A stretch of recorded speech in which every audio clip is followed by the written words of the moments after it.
He's got a podcast show, sipping on a cold one. Watch his stories grow, from the city lights to the quiet streets. Tater's talking about life with a beer at his feet. He's got the guests, he's got the spark, interviewing folks who've made their mark. Firefighters, cops, yeah, they're all here, talking about the things that they hold dear.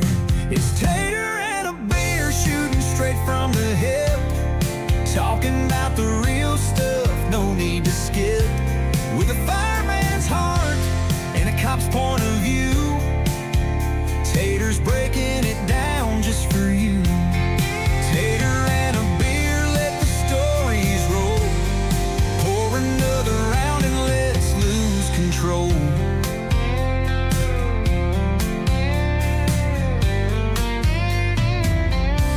They talk about the sirens, the highs and the lows, the calls they answer and the battles they chose.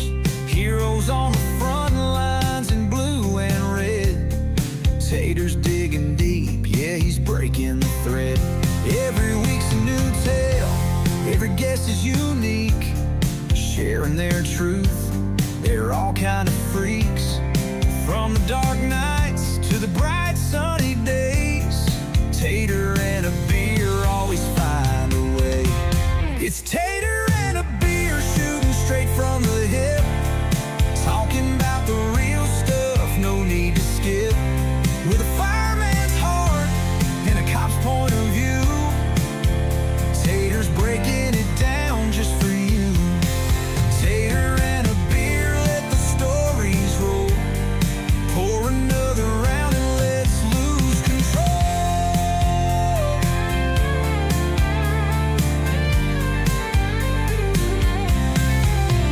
They'll laugh, they'll cry, they'll tell you what's real. Tater's got the mic and he's making the deal. Firemen and cops and the folks in between. Tater's got the podcast that you've never seen.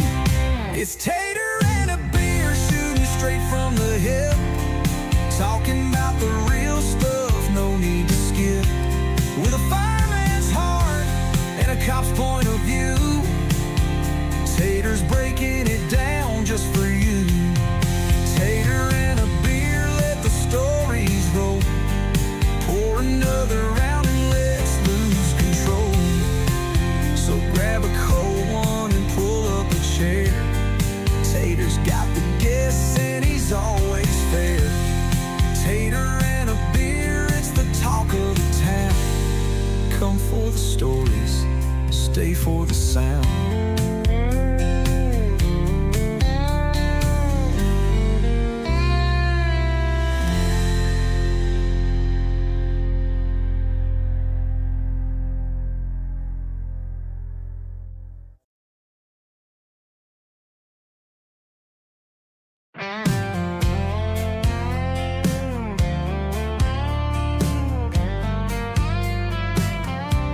There's a guy named Tater, he's got a podcast show, sipping on a cold one. Watch his stories grow, from the city lights to the quiet streets. Tater's talking about life with a beer at his feet. He's got the guests, he's got the spark, interviewing folks who've made their mark. Firefighters, cops, yeah, they're all here, talking about the things that they hold dear. It's Tater and a beer, shooting straight from the hip, talking about the real stuff, no need to skip. With a fireman's heart and a cop's point of view, Tater's breaking it down just for you. Tater and a beer, let the stories roll. Pour another round and let's lose control.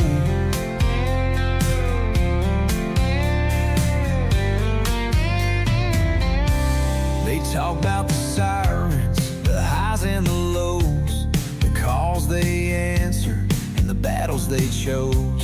Heroes on the front lines in blue the thread. Every week's a new tale, every guest is unique, sharing their truth. They're all kind of freaks, from the dark nights to the bright sunny days. Tater and a beer always find a way. It's Tater and a beer, shooting straight from the hip, talking about the real stuff, no need to skip, with a fireman's heart.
Well, there's a guy named Tater, he's got a podcast show, sipping on a cold one, watch his stories grow. From the city lights to the quiet streets, Tater talking about the real stuff, no need to skip, with a fireman's heart.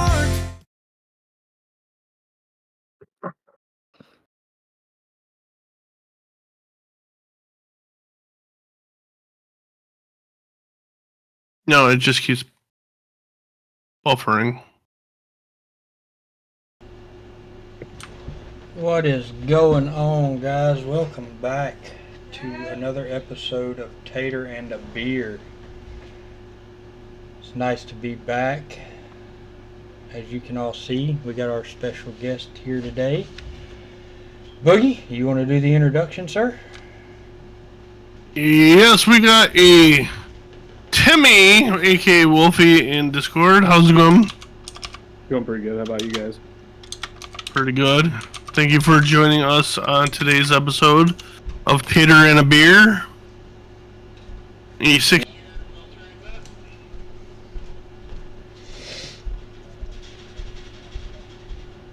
Signed up for. And what does that mean? So it's 6 years active and 2 years inactive. So since I went with the originally signed up for the National Guard, I got 6 years active and 2 years in the IRR, which is the Iowa Ready. It's the readiness unit that you get attached to after you do your active years. Alright. So, what made you want to join the military? Honestly, don't know. I kind of have always wanted to. Like when I was a kid, I would always play like Army and stuff with Jess and all my friends around the neighborhood. And so it's kind of just something that's always been stuck there. My great grandfather was in. I think he was Army as well. My grandfather was Marines, and then he switched over to Army until he retired. So it's kind of just always been there. Awesome. And thank you for your service that you put in for our country. Well, I Very much appreciate so. the support. Appreciate it. So you were in 6 years, right? Yeah. Only, and then so, in what branch were you in? Minnesota National Guard, and then I switched into the Iowa Reserve Unit. Awesome. What's up, Tyler? What's going on? So what was your job, and could you explain what you have done? It was a 91 hotel track vehicle repair. So worked on anything from MLRSs to M113s, M88, A1s and A2s, uh, paladins, howitzers. My first unit I was with was attached to an artillery unit, and that was up in Jackson, Minnesota. So Bravo, 1125 Field Artillery Regiment up there, the Red Bulls. It's actually where I got my first tattoo that I did. It was a Red Bull insignia because it was a pretty exhilarating thing in life when you can actually go through. I actually finished high school when I wasn't supposed to, and then I actually graduated basic training when no one said I could. So when I first signed up, I was like 230 pounds, and then I dropped to roughly 180 right before I went in the basic. So, but a 91 track vehicle repaired basically is we sit in the motor pool in the rear with the gear, so they say it's a support MOS. But the one thing they don't tell you when you sign up for a 91 series is once you're a 91 series, you're a 91 series in everything. So I could be working on from Humvees to generators to the fucking first sergeant's mini fridge stopped working. It's just a big old maintenance position. Tater, did you see that comment from Decoy? He raised Timmy's audio up. He's a little low. Just want you Awesome. guys to turn it up so it's blaring through. Yeah, I want to be able to hear our guests more than us, huh, Decoy?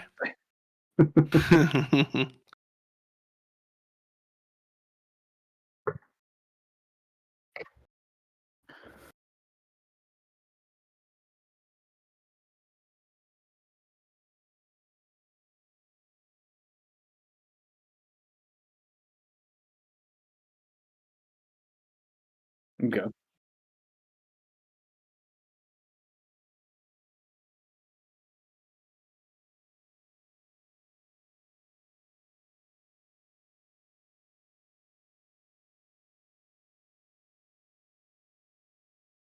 Unfortunately,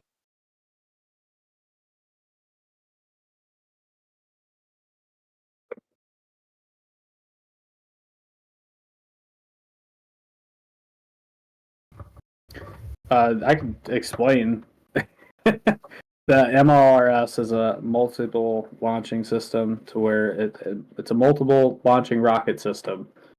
MLRS. It's been a while, dude. I haven't seen one since AIT. Tater, there's no audio coming from you, bud.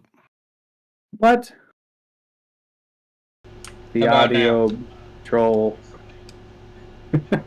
Yep. We got Decoy from The aftermath. yeah. And the front porch now. Oh yeah. Front porch plug I could probably do for him. Oh, I feel that. Yeah, my life is not together tonight. I've been sick as a dog pretty much all day, so.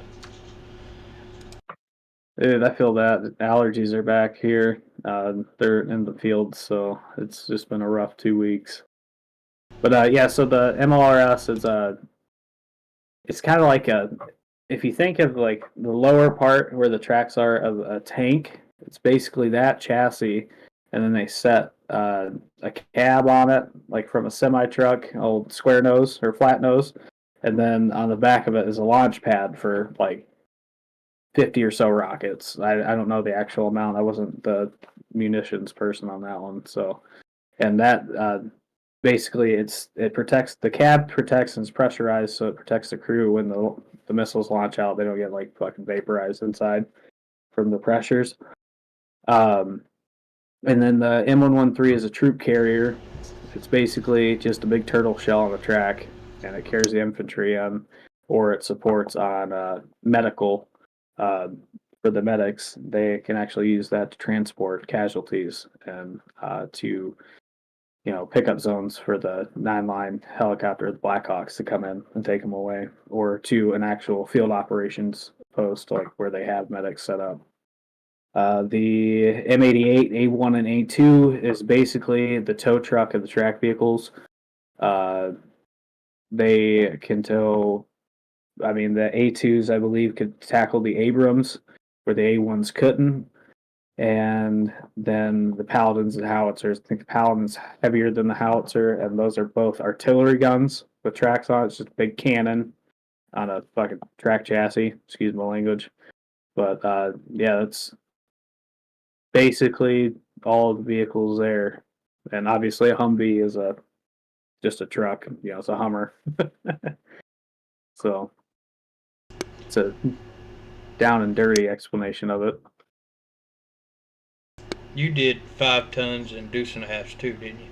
Or did y'all not mess with those a whole lot? So did you ever get deployed overseas at all? No, I did not. I've been activated in Minnesota and then activated over to Camp Ripley in California for NTC training. But that's it. Hold it. Fort Irwin. What a lovely desert. It's got an ocean somewhere out here. I didn't find it. That's what I was told, but I never seen it. Mm-hmm. We played on the beach for 28 days. So that was fun. And actually, my company, I think it was the commander, forgot that I was notionally killed. And notionally killed is just a training term. But if you're taken out during the conflict or the training exercise, you get evac'd out. I got evac'd out in a cat carrier, an ammo carrier for the howitzers, and that was a fun ride. I died in the middle of the night at like 3:30 in the morning, coming back from a recovery mission of a downed howitzer that we did not find, and drove 4+ hours in the desert in the dark with the nods on. So the night vision mono telescope kind of deal. Pretty if you've never driven when everything is green and black for 4 or so hours, I don't think you've lived, to be honest. No headlights, no nothing. Just nope, you can't do reds. Just your night vision. The only thing going on are your IR lights, and that's it. Did they chase us with drones? And so as soon as we pull back into the fob, where we kind of set up for the night, I got fucking completely undressed. This is California, guys. It's like it was 120 degrees on most days, right? And in the sand, it's just reflecting back up. You got fucking sand everywhere and sweat everywhere. Sand in places you never thought you'd get sand, and you don't get it out for the next month. And so I stripped down. I was sleeping nude, man. I didn't care. I'm gonna let this stuff air out, because you're not showering the whole time you're there. And the only place to shower is at the beginning when you're staging up, and it's cold showers the whole time. So you really don't get clean, but it's something. The baby wipes, brought those with me. Those are great.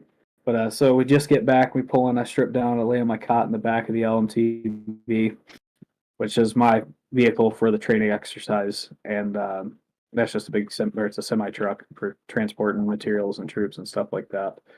And so I'm sleeping in the back, and then I hear this artillery simulator go off, and I hear it thunk against my truck, and it just whistles, boom, and I hear someone, "Whoever's in there, you're dead." I was like, "All right, well." He's like, "Well, come out." And I was like, "I'm fucking naked, for one." All right, I just got back from a recovery mission that was a complete failure. Already pissed. Dude, not a good day. I'm glad to die. I need a couple of days off. It was like, I gotta get dressed first. So I put on my underclothes, which was just the tan shirt at the time. It was the desert tan, because when I was in, it was the ACU still, the digital camo. So desert tan shirt, and I had just my underwear on, and I flung myself out of the back of the LMTV. He's just like, he didn't need to do that dramatic. I was like, I'm pissed. I don't care. This brought a smile to my face. I am half naked in front of you, Sergeant. What are you gonna do? Laying on the ground, you know. So it was a good time. They forgot me for about a week.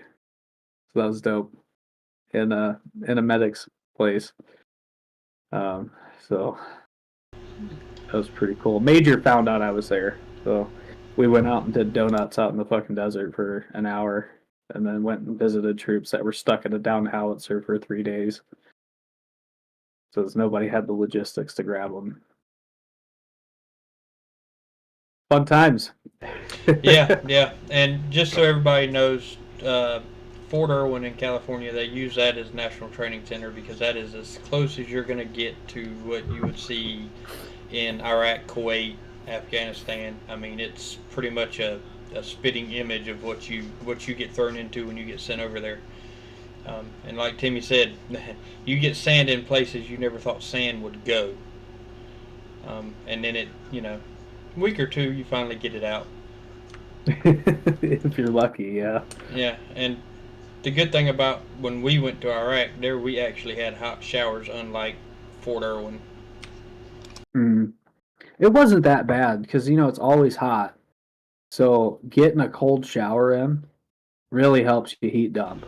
Helps you drop your internal temperature. So it was cool, but I'd rather, because when I was out there, I couldn't shower, but I could sleep in.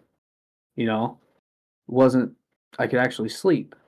When I was there, I could shower, but I couldn't sleep because we were working throughout the night. You know how starters go out on vehicles. We replaced 7 starters in the howitzers. Like every single one of them went down. It was nuts, dude. So we're working throughout the night, getting packs pulled, replacing starters and throwing packs back in. So did y'all when y'all done it? Did y'all do rotating 8 or 12 hours For NTC? What do you mean, For NTC, did y'all do rotating or did y'all just kind of 24/7? We were 24/7 in there. Okay, all right. We went in once and came out once. And that was it. Okay, yeah. See, with us, we done rotating. I think it was rotating 12s. Okay. So you guys got to come back in? Yeah, we would go. Area? We'd be out for 12 hours and then come back in and get that resting period for 12 hours. Of course, with us during that 12 hours, our main job was keep birds in the air, keep them loaded, keep them flying for the pilots. Yeah. We didn't really do like go out and shoot missions. We were more or less just there, to keep the birds in the air and let the pilots do what they needed to do while they were over there. Yeah. And with mine, it was we were physically attached to the artillery unit. So we went out with the artillery unit on fire missions, and their whole thing was staying out there 24/7. I didn't step foot back in the gate until the end of we sort of hauled the howitzer back, but we blew the 88 up, pulling it down.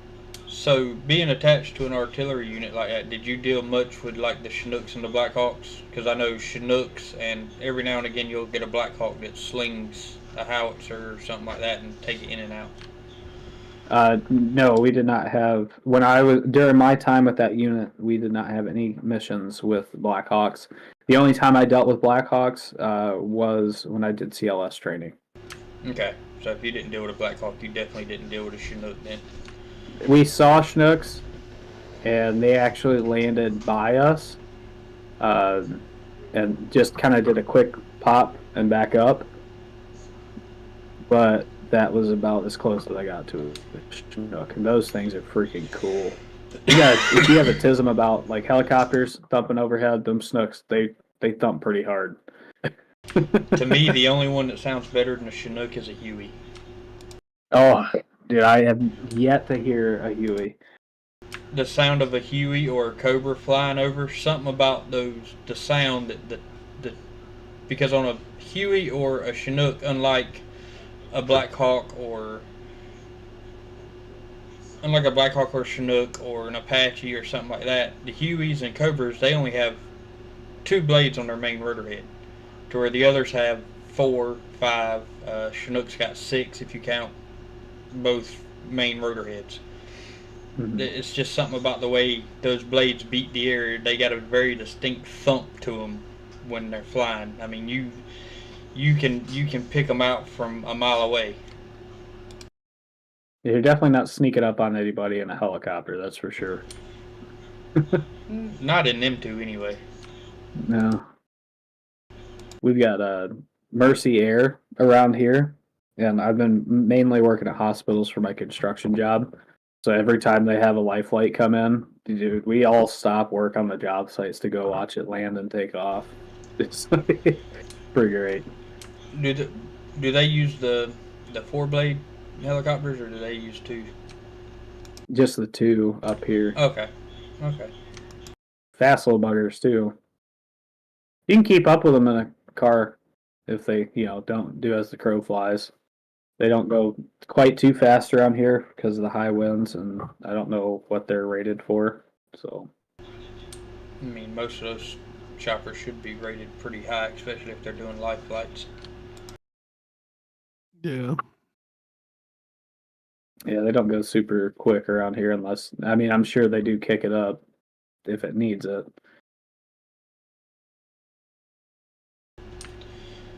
All right, Boogie. What's next, brother? All right. Now, Philip, When and why did you leave the military? I left in January of 23 because that was the end of my contract. Now, one of the reasons I left is they offered me $1,000 for 6 years for bonus. So that was pretty enticing, Said they needed my MOS, but then, hit me with the $1,000, here you go. When I first joined, everyone that I went to AIT that signed up around the same time got like a $20,000 sign-in bonus. And when I enlisted, it was 6 months after that I went to basic. So you have your 6 months in your E1 slot. There's it a year. I think maybe it's like a year because it should have happened when I was getting into AIT. But you bump up in a certain amount of time from E1 to E2, and I think it might be a year of service or something like that. But it's been a while. And so when they went in, they got through basic. When they went to AIT, they also got their E2 like right away. I sat at E1 throughout AIT. So I was gone from July until December. Sat through it without my promotion. No pay bump. If anyone knows the military, it's the lower enlisted doesn't get paid worth of crap. I think it was 20,000 I capped out at E1 or something like that. Not very good pay. You don't join the military for good pay right off the bat. So kind of hurt, and I was like, I should be getting a promotion. Didn't get it until I went to my unit. I know when I was in, so from E1 to E2, I think it was a year, and after a year you got your E2, and then from E2 to E3 it was a year or two, but that was depending on your unit that you were sent to, as to when you got it. I know there's 2 promotions when I was in. There's 2 promotions that you're going to get pretty much automatically, and that's going from pretty much no rank at all on your uniform to the 1 chevron, which is private, and then going from that to E2, which is private first class. Those 2 you get automatically. Now once you start getting into specialist and all that, of course you've got to be put in for those. And I don't know about when you were in, Timmy. I know E5s and above, they had to do boards in order to get promoted. Yeah, E5s you got to go to. You got to do boards. E4 You typically get E1's a year, E2 is like 6 months. You got bumped up to E3, 6 months or a year, and then you automatically got specialist after another year. So then by about the time that you're getting out of your contract or so, you're starting to get eligible for sergeant, but you have to go to all the training. We sent our people to Fort Hood, Texas, for NCO training or NCO school. And then now they changed it to where you don't just go from specialist to sergeant. You have to do a year as a corporal instead of just that. Somebody, as Sergeant Major Daly or something like that, wanted it to be where the corporal status wasn't just a rank anymore that you could skip. You have to go through that to get your leadership training through corporal, and then they start promoting to sergeant now.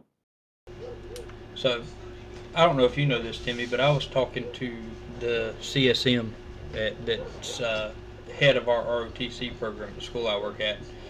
And CSM is Command Sergeant Major, for those that don't know. But did you know that only 1% of the people that join the military actually make Command Sergeant Major? Yeah. That's a very thin margin. I didn't know exactly 1%, but I know it wasn't many. 1% of the people that join the United States military will make Command Sergeant Major. How many master sergeants did you see? I had one in AIT, and I do believe that was the only master sergeant I ever seen. Yeah, those are rare too, man. Because that's just a first sergeant with more responsibilities. Like, you don't get a bump in pay, nothing. I sat for a day at AIT with the master sergeant. Yeah, a master sergeant is basically a first sergeant without the diamond, and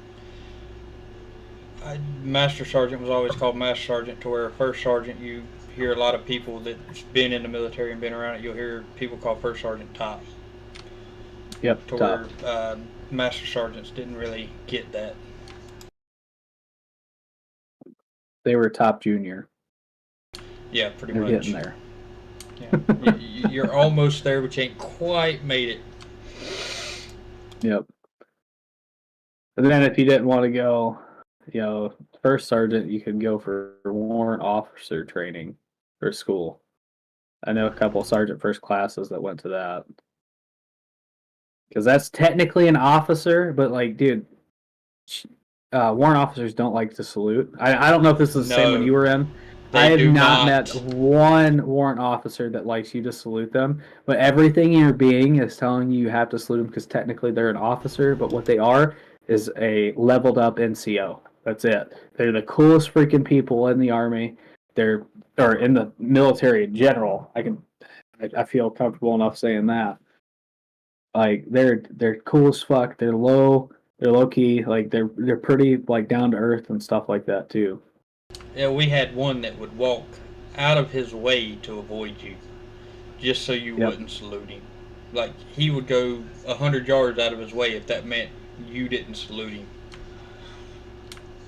And I got told never to salute me again.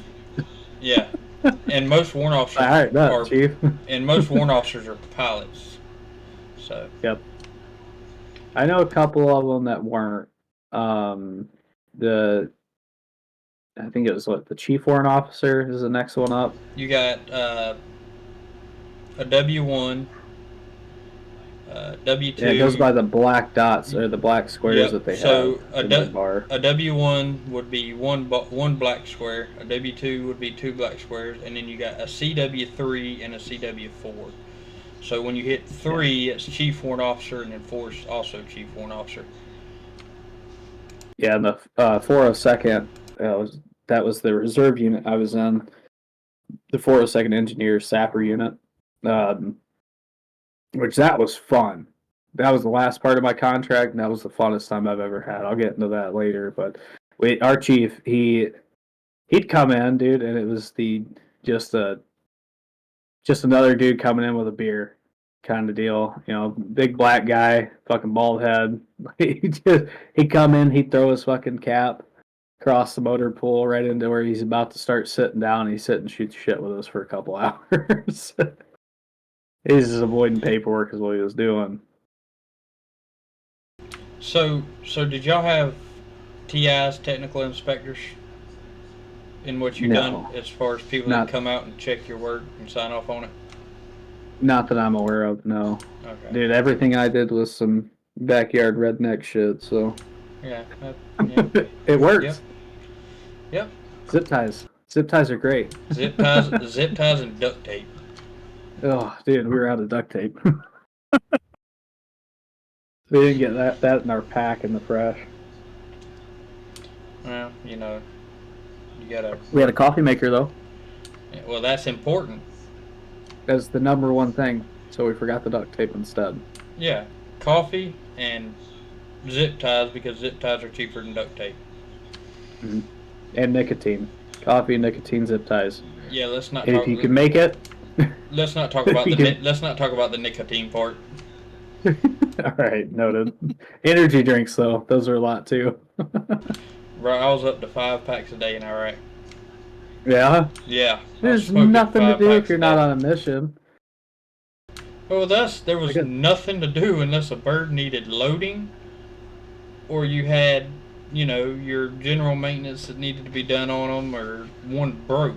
But our birds rarely broke. It was normally general maintenance and then load them when they needed it.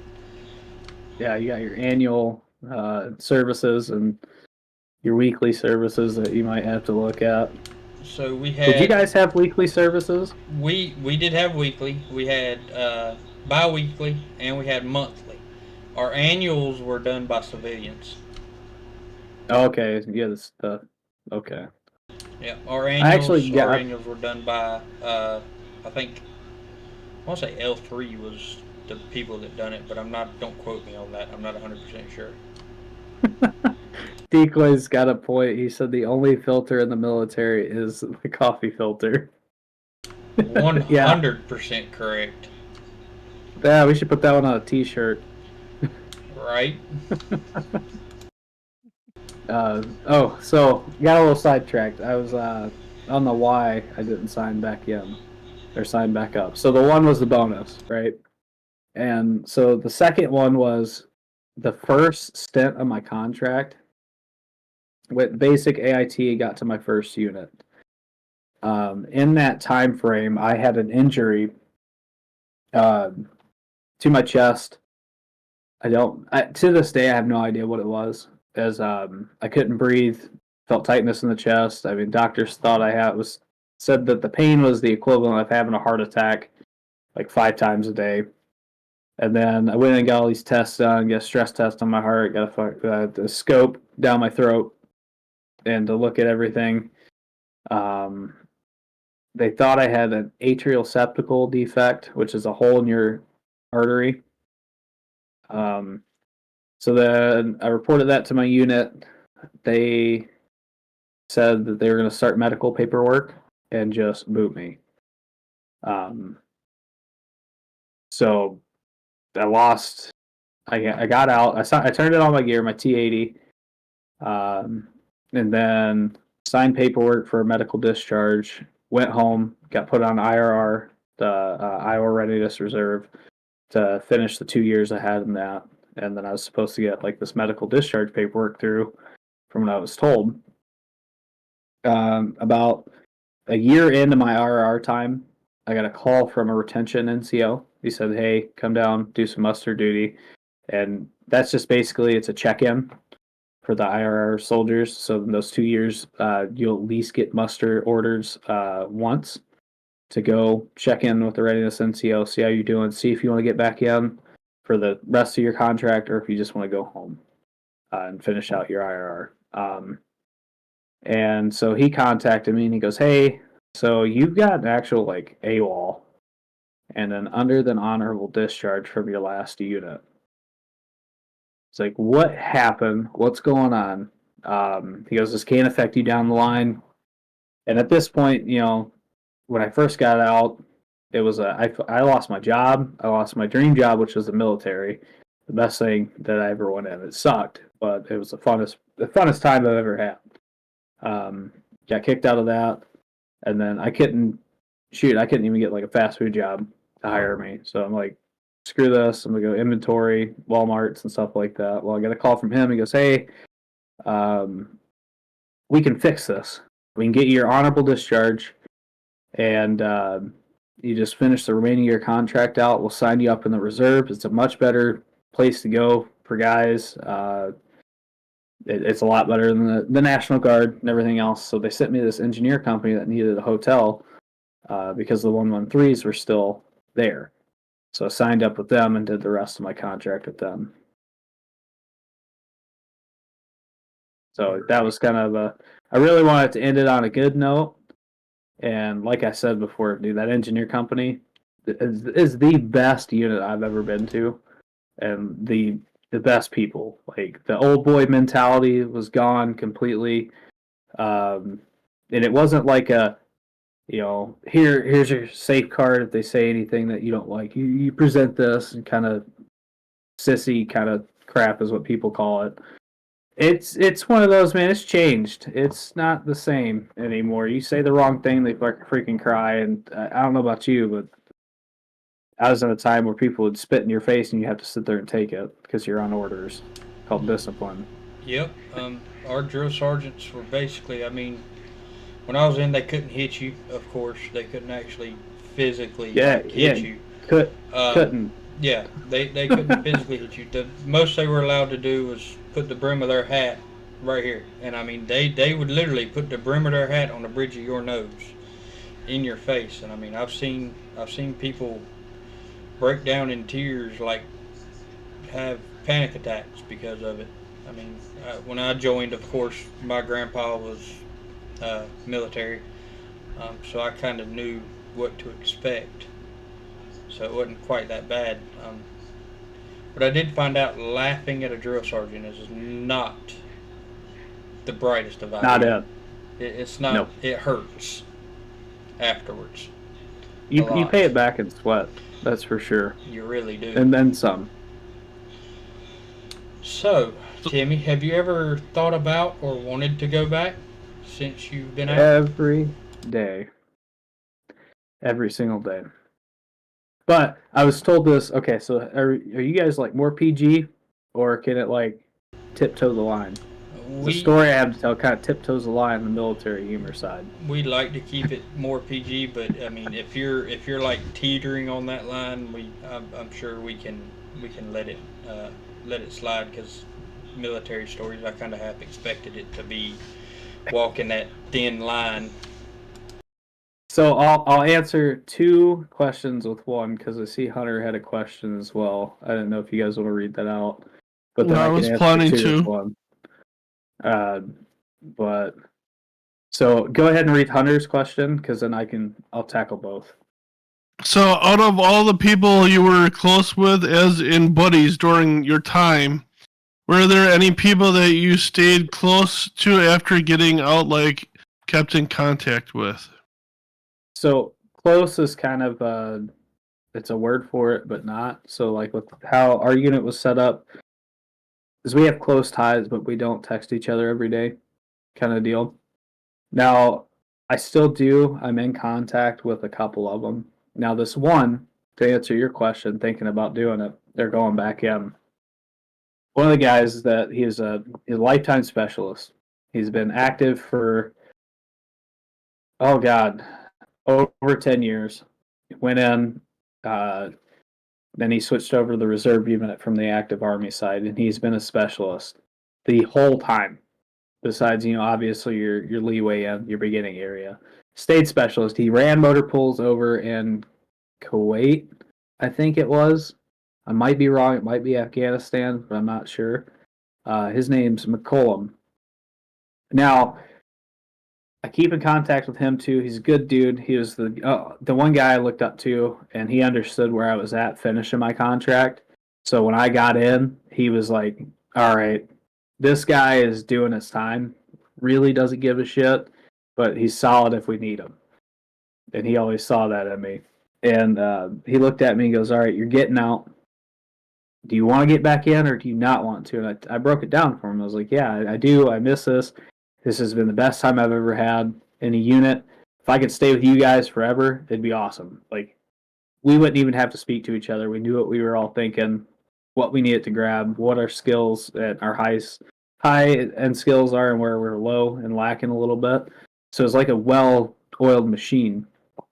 And he looked at me and goes, well, if you ever think that you want to get in again, what I want you to do is when you take a seat, grab your cojones in one hand and raise your fist and just repeatedly smack the crap out of yourself. And just remind yourself, this is what it's like when you're in it. I was like, perfect. That'll do, I guess. I guess that I don't need to get back in then. He goes, yeah, ended on a good note. He knew my whole story, too. He's like, ended on a good note. It's been an awesome time. If you ever want to come back, I'm sure they'll let you back in if you're within the age. But just go enjoy your life. Because I want it to get out. And I express that repeatedly in there. Like, I really tired of it. Want to have a good last hurrah and then just split ways.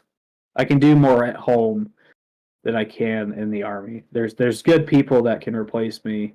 Hopefully, there's good people getting in now. I know we've had a couple years of bad recruitment numbers here on all sides of the services, but I feel like if we get into that bad of a conflict, they're not going to turn me away if I want it to go. The draft is real.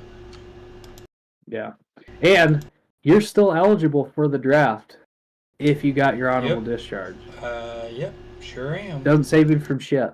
I'd have to shave and cut my hair short again in 30 days. There's not many people that are safe from the draft. Of course, if you've got a DD, then yeah, you're out.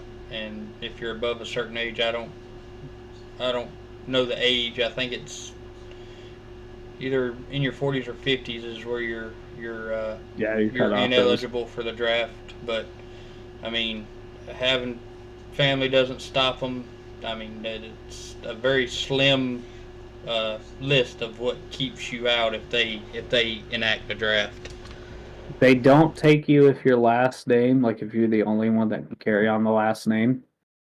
I mean, they learned that back in World War II. Oh, well, so they won't completely tarnish a name. I'm safe. Yeah, but I'm not. I'm safe too. So I got a son that already passed my name on. So there's that. Yeah, I've got girls,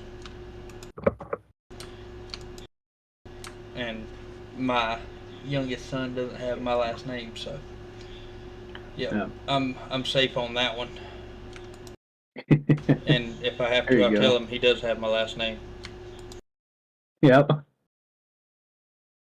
So I'm gonna hit the next two, Boogie, if that's okay with you. Yeah, that's fine. Where did you do basic? You being Army, there ain't but a couple places, so I'm kind of interested to know. Have you heard of a nice little vacation spot called Relaxin' Jackson? I have, and that's where I done mine. That's where I was at, and it was not relaxing worth a fuck. Crap. Sorry. So, great time. It was an awesome time. Fort Jackson. Did a lot of mopping there. With a mop or a toothbrush? Mop. Okay. It was a mop. Yeah, you're lucky. You got the mop. But it was outside. Oh well. Okay. Yeah. that works. That works. So what was your favorite part and your least favorite part of basic? The favorite part. I mean, dude, it's 3 hots and a cot. Or, yeah, 3 hots and a cot basically the whole time, and it was underwhelming to me as well. Most people when you get there, there's a big culture shock, right? Most people don't really know what to expect, or they're not shown when they grow up like how to treat people. So when I got there, they're literally holding your hand through everything. Their whole job is to break all the building blocks that your parents have built up for you, and just completely scatter them, right? And then pick and choose the building blocks they want to build you back into. And, hopefully you get the respect that you were taught comes back, and, taking care of yourself. Like, they literally hold your hand through rubbing your own cheeks. Like, they're there 100% of the time, the drill sergeants are. And it's just like a big frat house, really. That's not saying it's fun. You can't just party and whatnot, but it's the mentality there is like when you're there, you're sleeping with like 30 or plus dudes in a bay, and that's just one platoon. And that's now that we've integrated females into it. That's not even there could be more in the females bay, but usually there was only one where I went. So the best part was like it was fun. Like, if you really think about it, the things that you get to experience there, you never get to experience anywhere else in the civilian life. Nope. The worst part of it was the mass punishment. So if one guy, pisses his bed at night, everybody but him is getting smoked for it. And it's your job to correct that individual down the road that his parents never taught him how to be a human being outside of the home life. And he was a little off, like a little bit on the slower side. Don't ask how, but I did learn the hard way. You don't eat a moon pie in basic. Oh yeah. They frown upon that. So when you were in, did they did the random checks, right? Where they tore everything up. They flipped your bed. They threw your lockers across the room. They tied everybody's freaking boots in a knot in the middle of the kill zone of the floor. Oh yeah. Oh, dude. So these guys, they came in, and we're halfway through basic training, and we have yet to have MREs at this point. I'll let that sink in. We have not had MREs yet. Okay. They stashed MRE package contents in our vents and did a raid. Right? So we come back and everybody's stuff is tossed to the middle. I'm talking like lockers were upside down, tossed the other way. They were pissed. And in the middle of the kill zone, we see this MRE package and the vent cover taken down from the ceiling. And we come back from field exercise and dude, just spent the morning, making sure everything's perfect before you leave, because when you come back, you don't have to do anything, right? So we got smoked until the walls sweat that night. And we were up until 2 a.m. working out. Is for stuff we didn't do. There's nobody had access to an MRE yet. It made no sense. Drill sergeants, if there's anybody out there who thinks they're good at hiding something, go to basic training and try to hide something from a drill sergeant. Yeah, you're gonna get caught. Unless you're in the trailers, you're in it. Basically, we called it the castle because the barracks was just a brick building up. It was a couple floors high, and it's cement walls, cement floor, and you got the ductwork. Those are there's nowhere to hide anything. Unless it's in your boots, and they still check in your boots.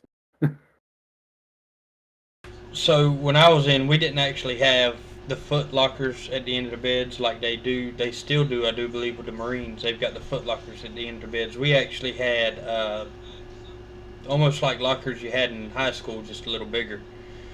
But I mean, even then, you'd come back, your mattress and sheets would be on the floor if your bed wasn't made right. Your locker would be open. If your shirts and stuff weren't rolled and folded right, they'd be in the floor. You'd leave that morning thinking everything was perfect. Come back that afternoon and it looks like a tornado went through the entire barracks. And it did. Yeah, it's called a drill sergeant. Yeah. Yeah, that's And it wouldn't even matter with us. You could bounce a quarter off of our mattress and get it pretty high up there off the mattress, and it'd be tight, nice, tight, and flat, dude. And we'd leave and we'd come back. Those first couple weeks, it didn't matter what you did right; it was wrong. Do you And it's good. do you still do like the hospital corners when you make your bed at home? No, I have fitted sheets now. The old lady broke me of that within a year of us being together. She said absolutely not. Yeah, I still do it, and it drives my wife nuts. I had to oblige. I like sleeping in my own bed. So Decoy said 45 is the cutoff for the draft in the United States.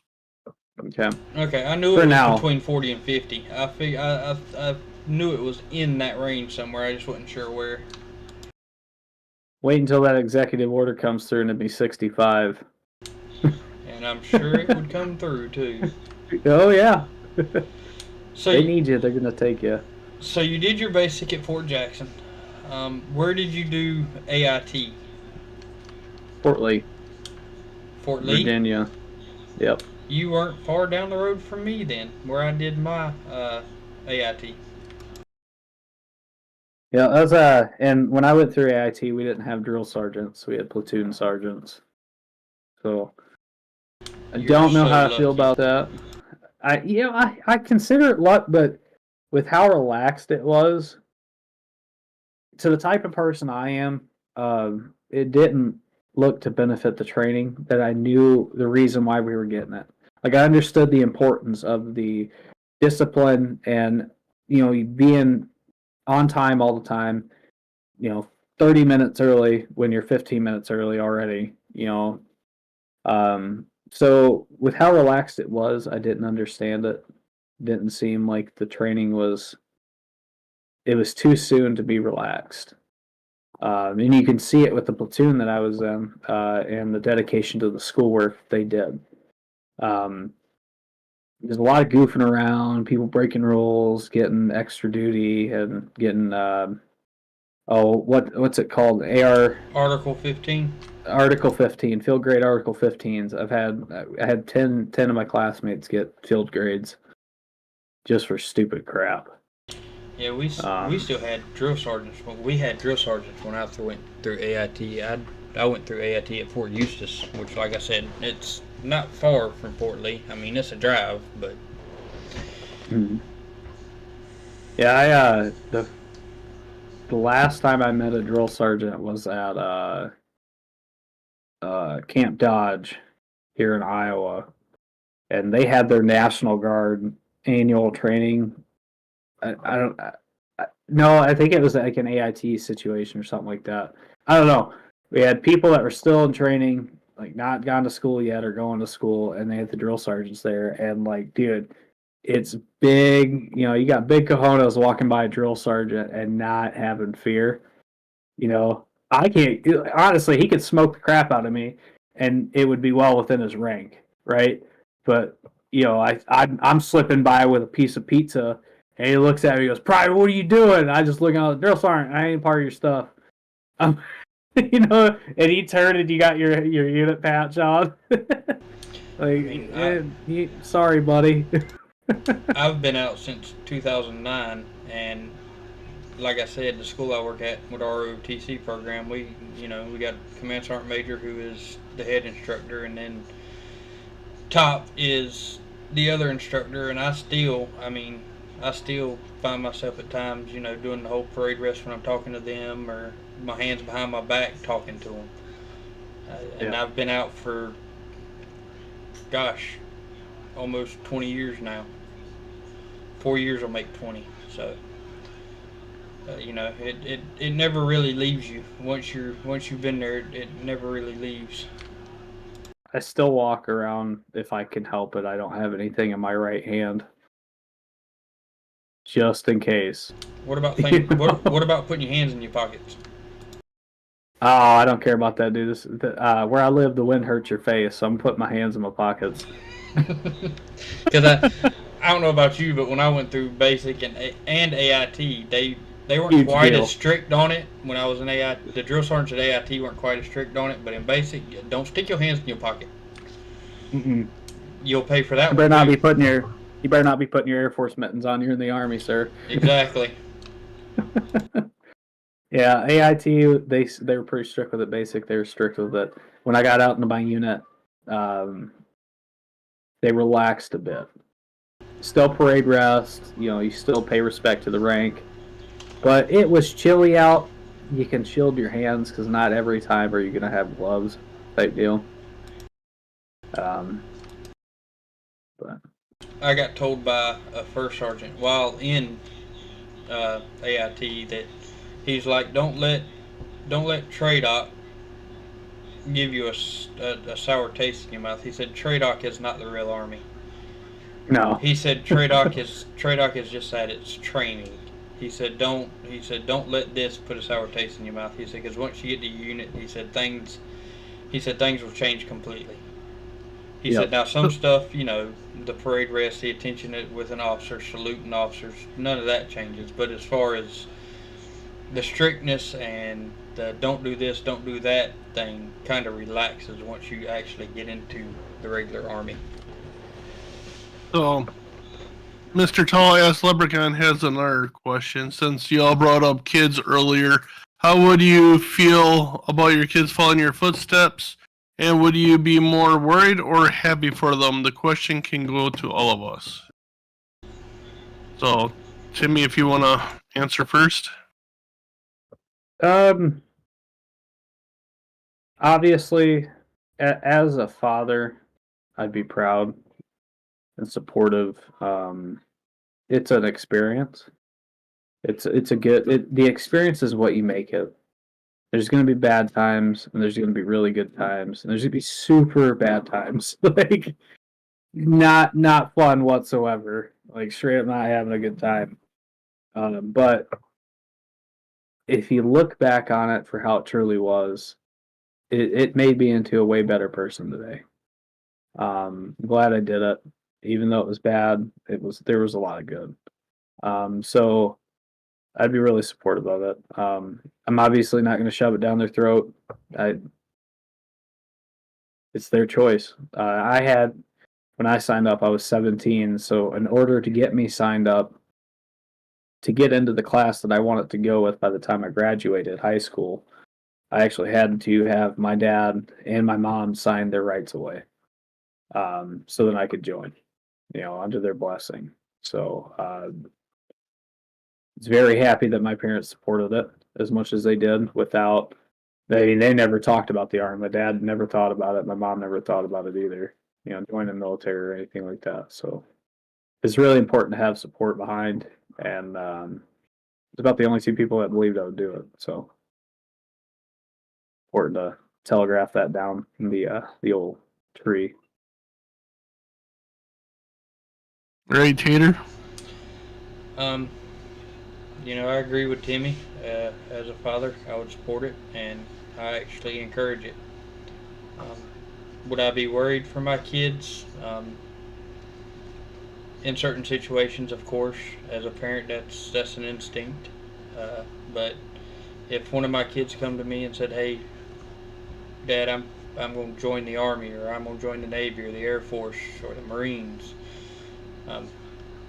my first words for them are, "Great, let me know how I can help you." I'm gonna back them 100%. I'm gonna support that decision. It's a great choice, and it's also a great way to force yourself to grow up.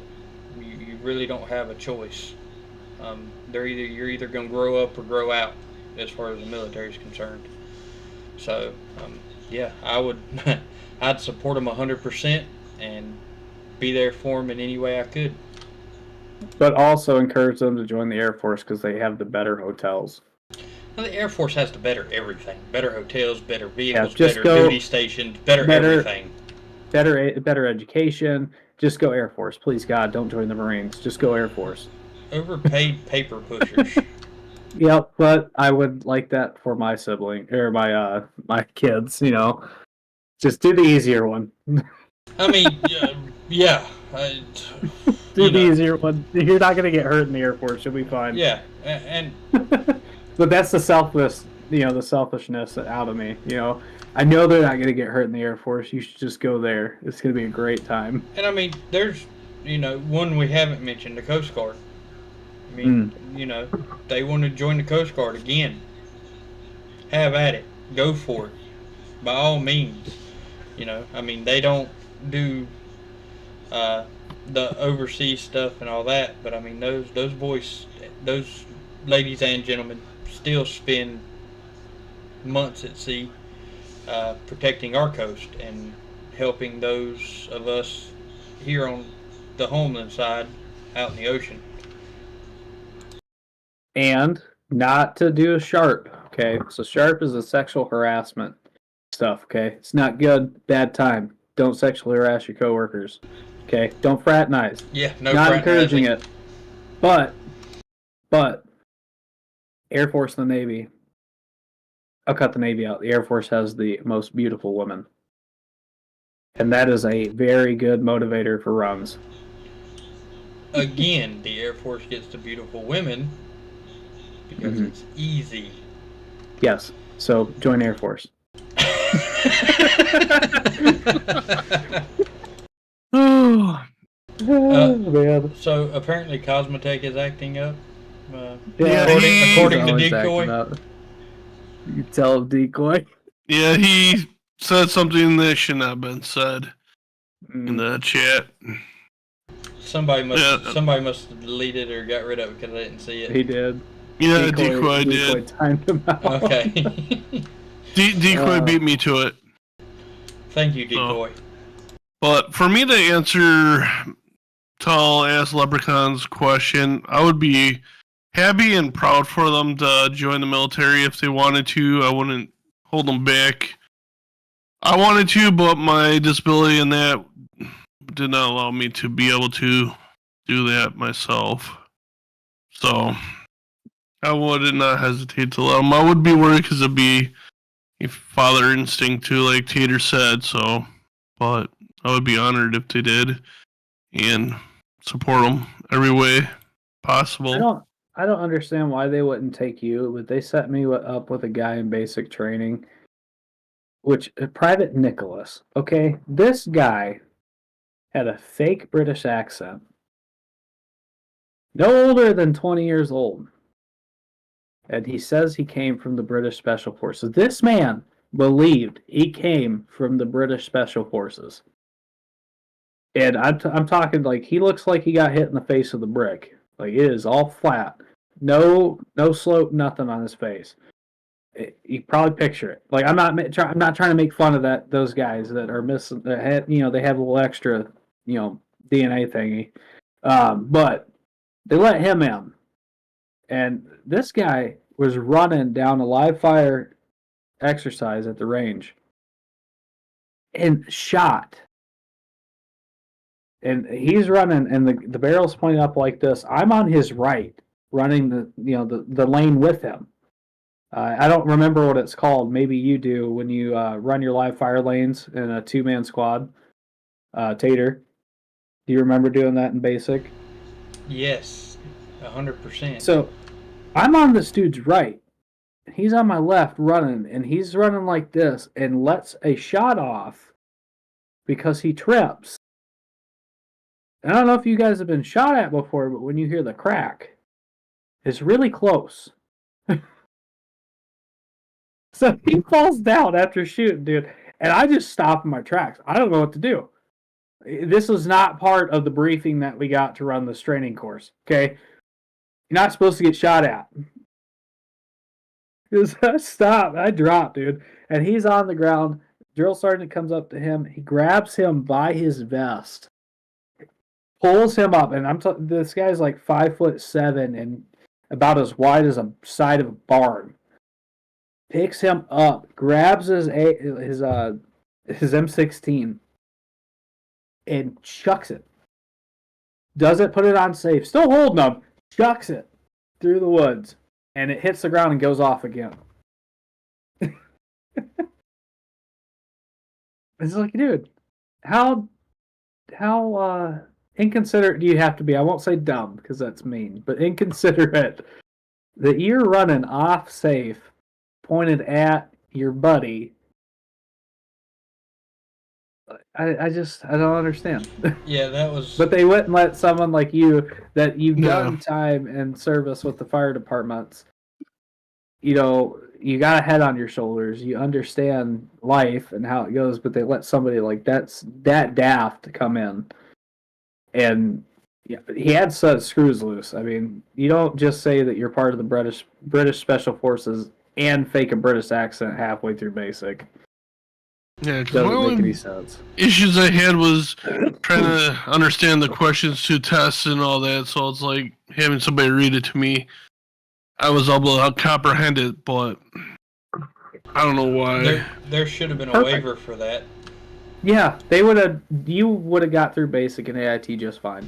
Yeah, I The mean, tests and stuff, you can work with that. basic. There's really, I mean, There's just no written stuff. there's no Hardly. written or reading stuff unless it's like a compass. But I mean, There's I death mean, by PowerPoint though. well, yeah. I mean, in basic, they make all the decisions for you. They tell you when to do something, how to do it. You don't have to make any decisions in basic. Who's Nicole? My wife, Space Force ? And then No. the really babe, because I was off at a chat hollering at her talking about really babe. But yeah. So we're gonna veer off for a minute and entertain my wife for a second. Timmy, what do you think about Space Force? They really like potatoes. That's all I got. I don't know much. They really like tinfoil and they like potatoes. I don't understand them. Should it be a thing? Should it be grouped in with the Army, the Navy, the Marines, the Air Force, all that?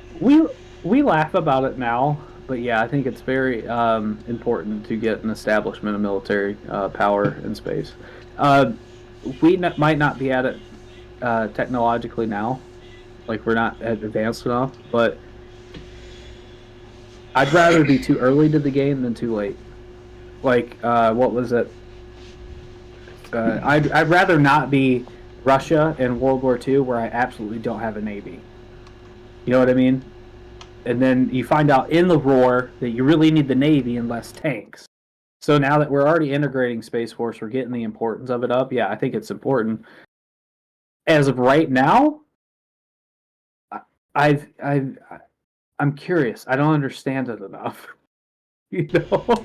Yeah, I think that's something we're all going to have to watch and kind of learn it as they release it and it becomes more developed and advanced.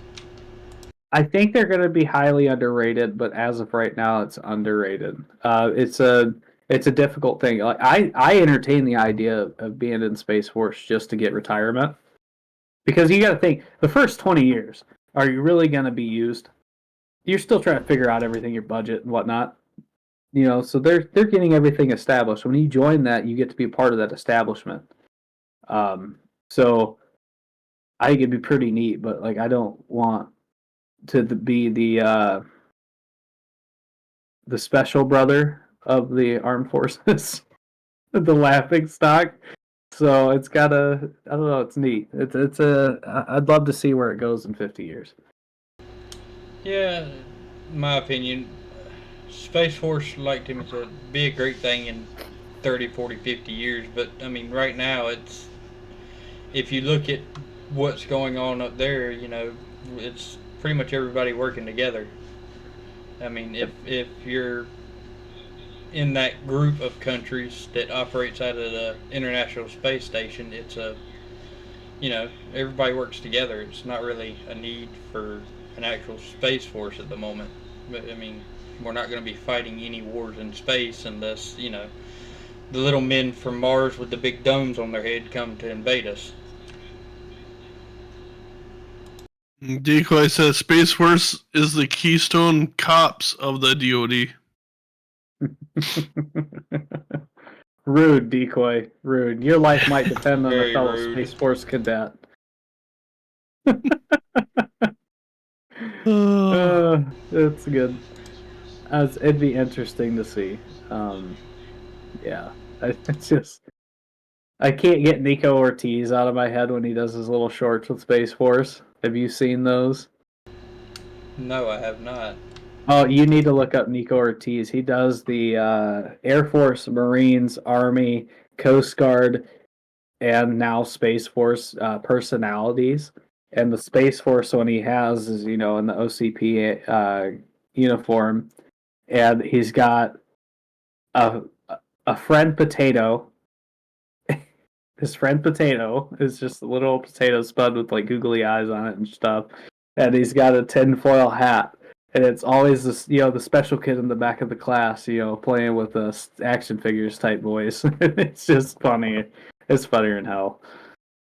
So Decoy said we still call them space cadets in the Air Force.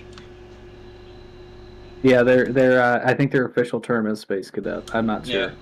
I don't know the ranks of the Air Force nor the Space Force, so I know they're all flipped upside down or something. I don't get it. Yeah, the Air Force went a little overboard with their rankings and how they do them. A little extra. All right, Timmy. So permanent duty stations. I know as National Guard and Reserves, your answer may be a little different than active duty. So what? They're called Guardians. Sorry, go ahead. So what were your what was your permanent duty station, or what were some permanent duty stations you had? So I was stationed in. So my permanent duty station in the National Guard was Jackson, Minnesota. That was where my unit was out of. That's where our armory was. And in my reserve unit, I was stationed in Des Moines, Iowa. And it was actually at a training facility. It used to share with the State Patrol, and there was an Air Force base on there, but they moved to Fort Dodge. So those were my only two permanents. I've been to other bases for annual training and for NTC, and then any specialized training, I went down to Fort Hood, Texas for a couple weeks for Hotel 8 training, which is the recovery side, or think of like if something gets stuck in the mud or it breaks down, the recovery team is the Hotel 8 specification. They come out and they pull it out to a motor pool or a designated area. That's it.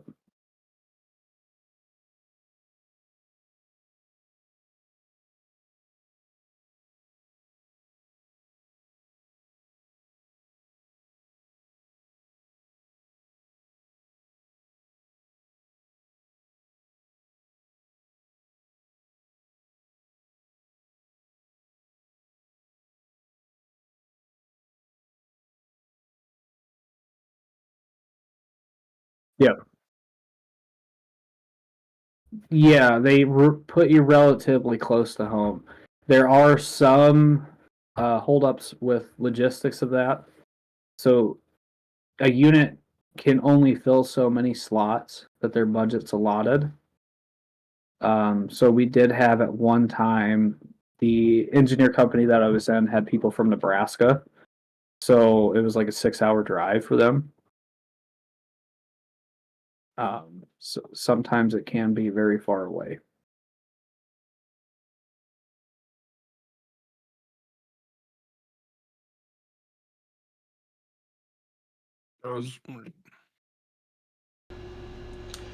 That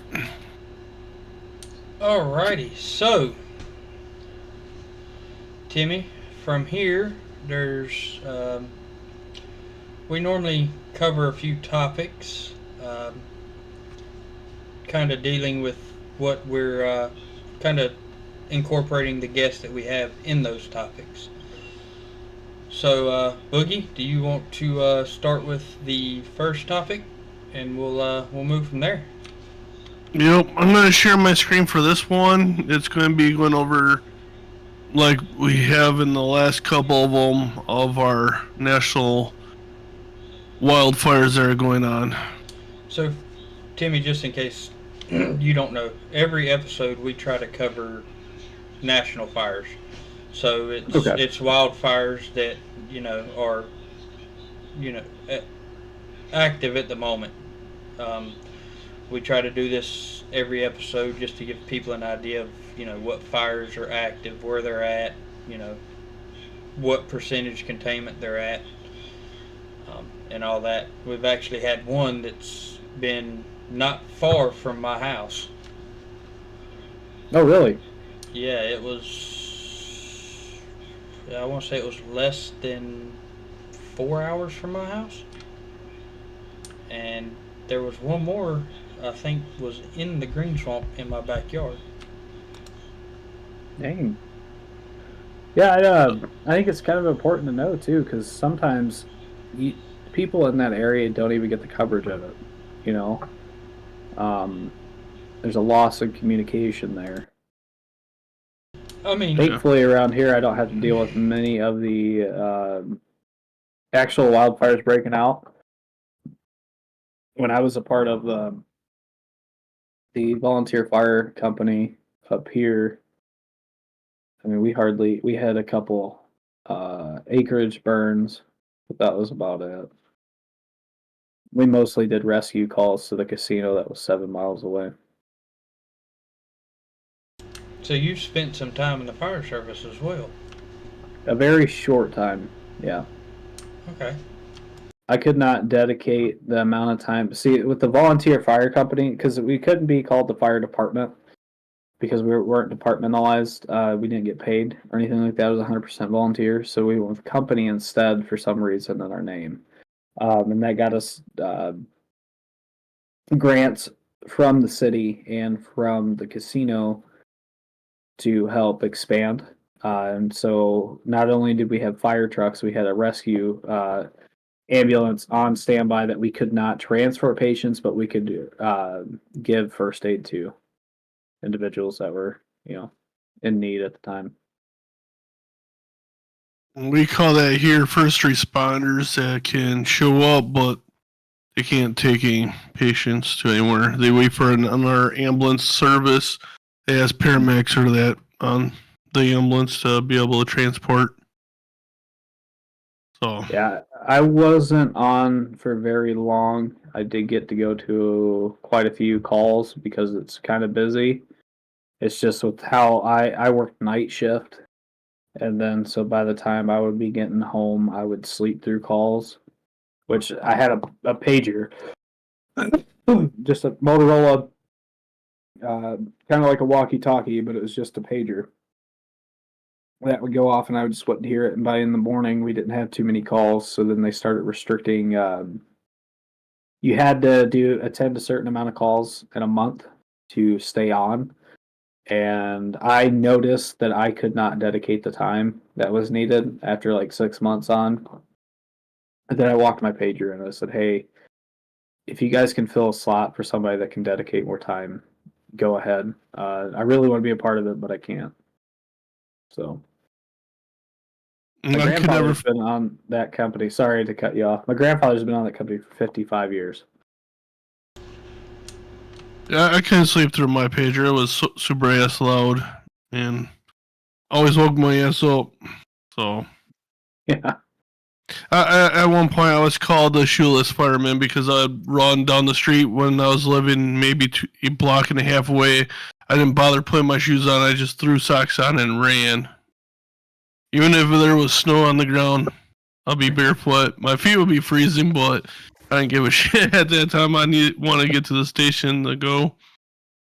And then somebody would give me a ride home after that, so I didn't have to walk home with no shoes on. Yeah.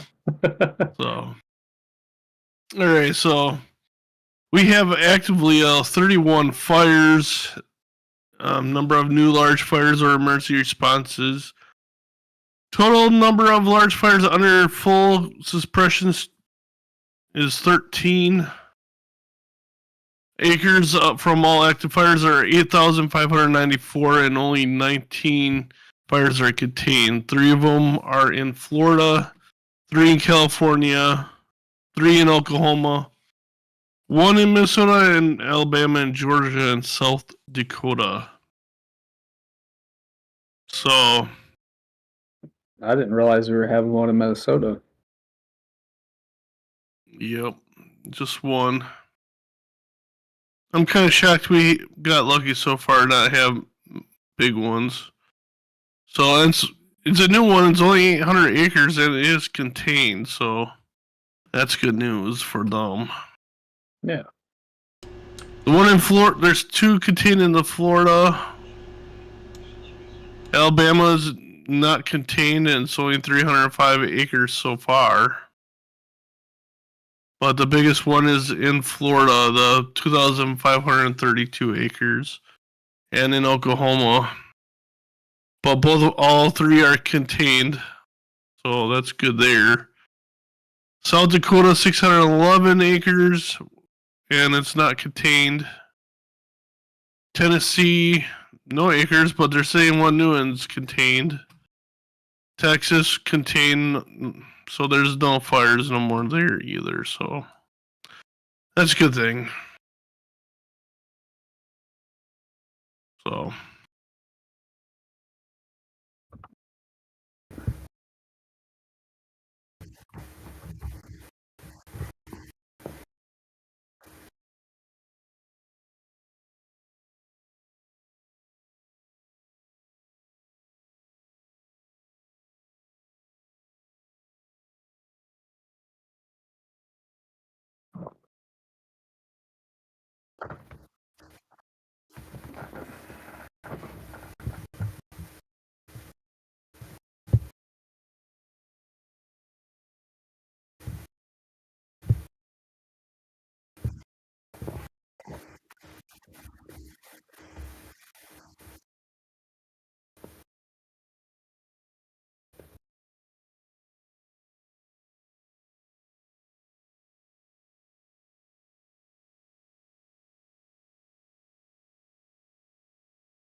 Dude, it's Poland. They with Poland's track record of war crimes, I couldn't imagine giving it to anybody else. You know what they say? It's not a war crime the first time. They're gonna do great things with those. And you said 96? 96 of them? Yeah, it's so which covers eight Apaches, and that will serve as a capability bridge until the first of 96 newly bought Apaches arrive in 2028. I think that's too many. I mean, they could do a lot with 10. They're getting 96 Apache, brand new Apache helicopters. I think they're prepping for something big. That's a lot of firepower. An Apache helicopter, that's a force multiplier for sure.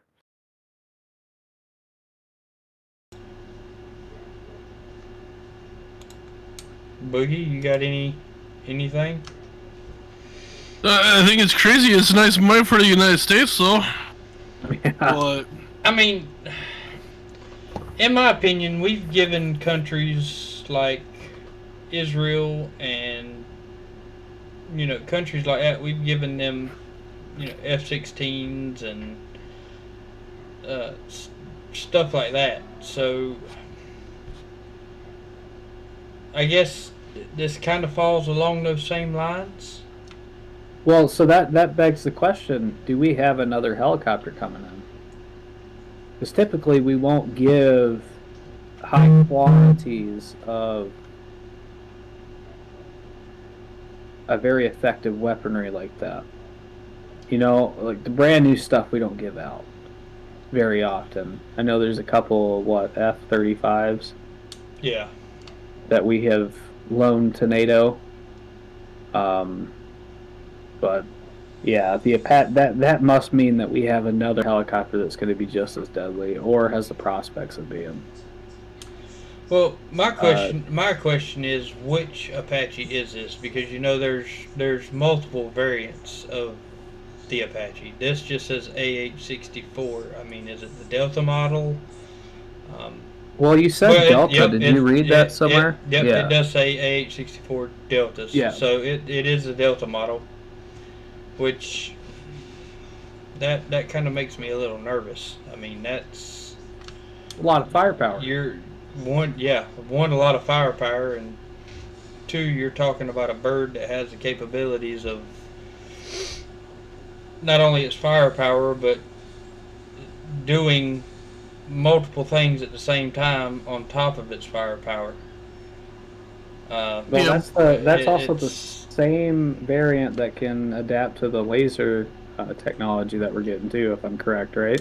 So the Deltas, they do have the laser guidance capabilities. They can function with it. It's also a bird that can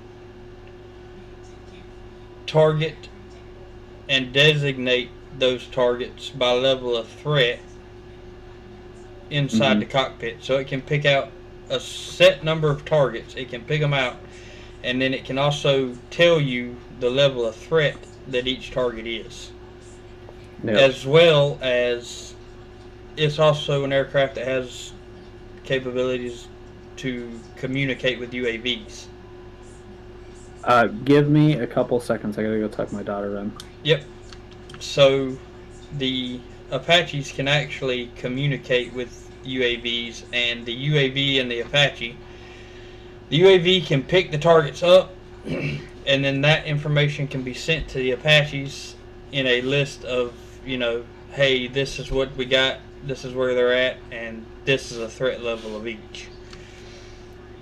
Yeah, but the question is too, though, with those 96 newly ones, because it says covers 8 of those Deltas will cover the capability bridge until their first 96 arrives in 2028. So are those 96 of them are going to be the Deltas too, or are they a different variant? I would think they'd be the Delta variant, but that would be something we'd have to wait and find out. Yeah.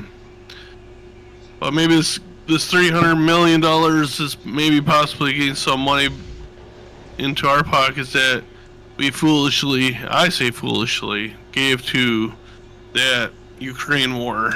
There's no way, because that $300 million lease is not going to cover 96 brand new Apaches. Not when that helicopter alone, not when one of those helicopters alone run around $32 million a piece. So there's not going to be any money made. If anything, there's going to be money lost. Yeah.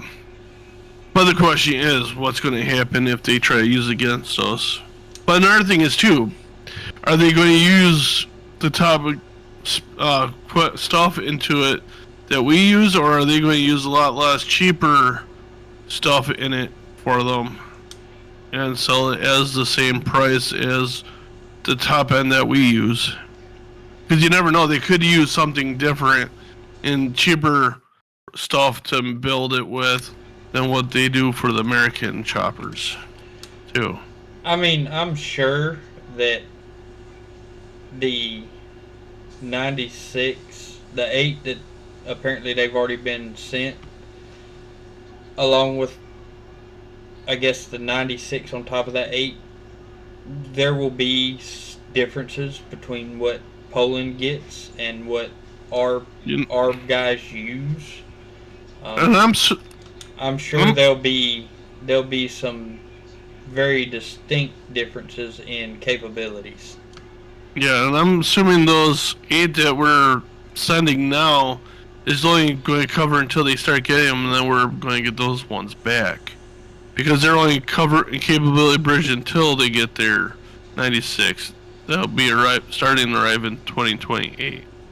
Yeah, so the 8 they've got now are, full-on capable Apaches. And I'm not saying that the 96 that they get won't be capable birds, but I don't think they'll be at the same level as what the 8 they've got now are. Yeah. There will be some things that are different, and the bird will have,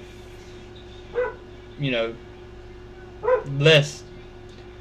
Trying to figure out how to word this. Not less capabilities, but the capabilities that it has will be smaller. Technology that's not the same. Yeah, so they don't try to copy ours. The technology in it will be severely diminished from what the 8 they've got now are. Yeah. But I just thought I thought that was something interesting. It's not every day that that's not something you see in the news.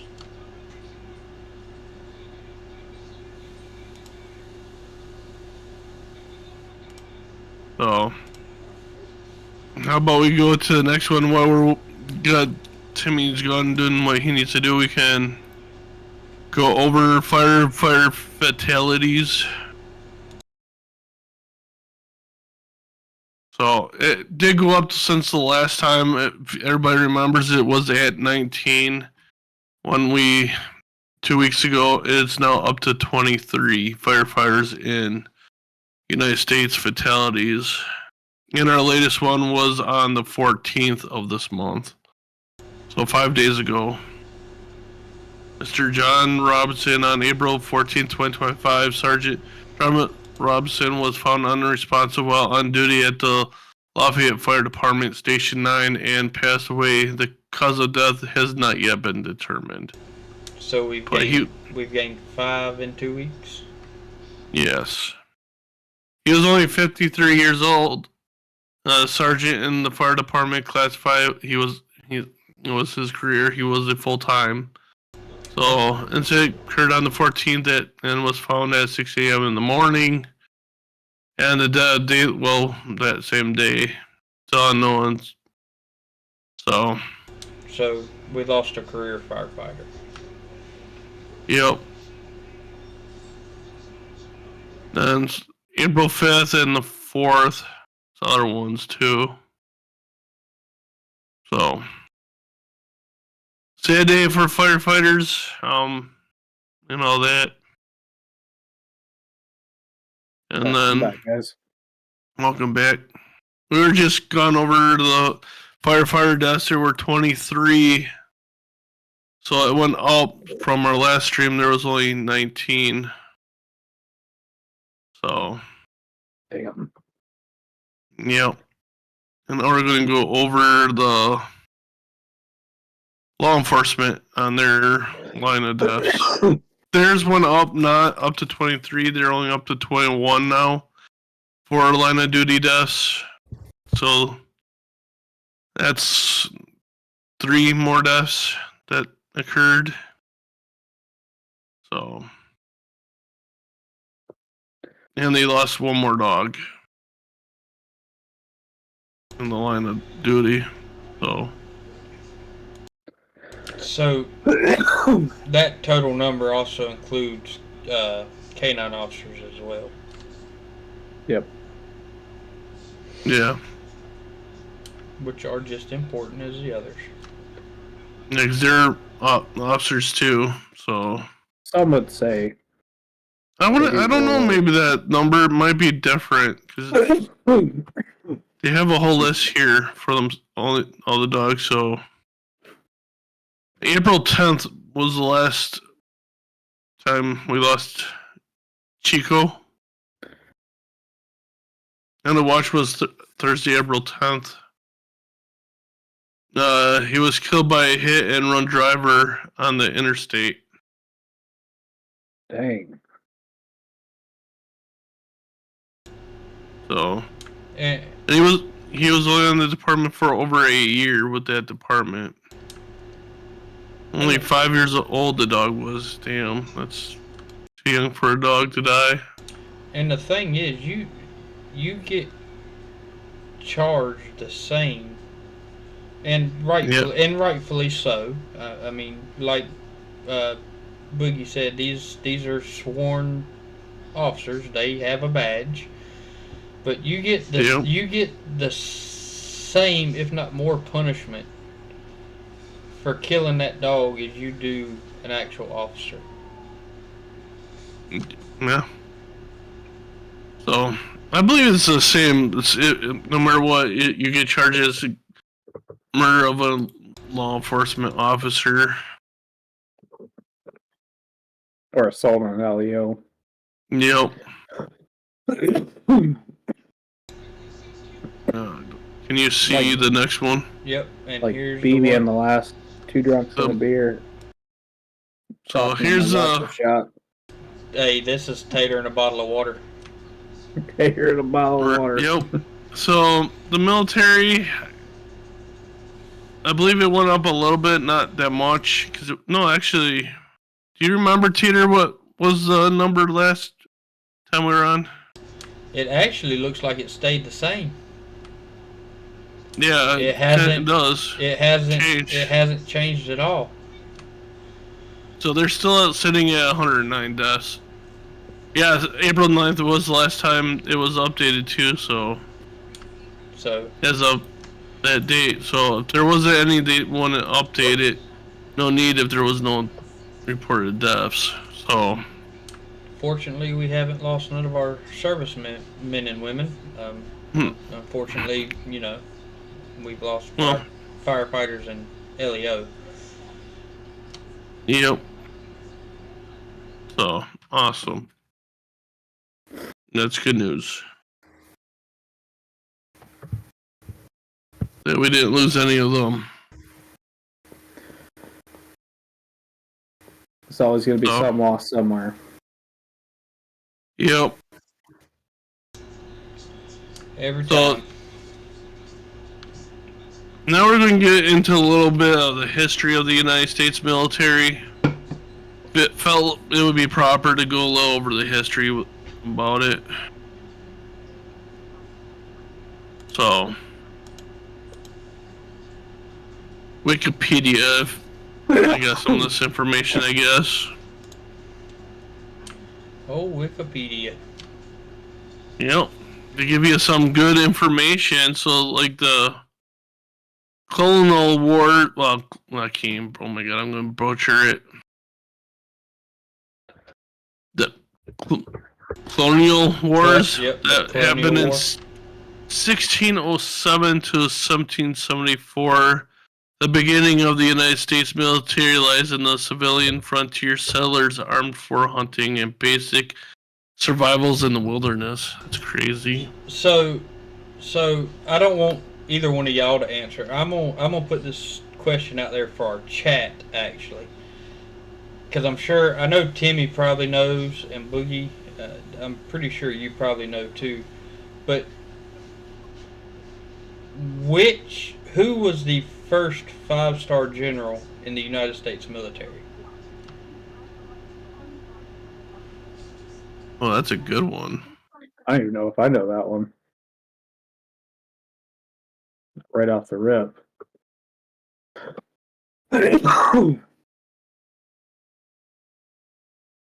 Should I give a hint or no? Were they ever a president? Yes. I think I know.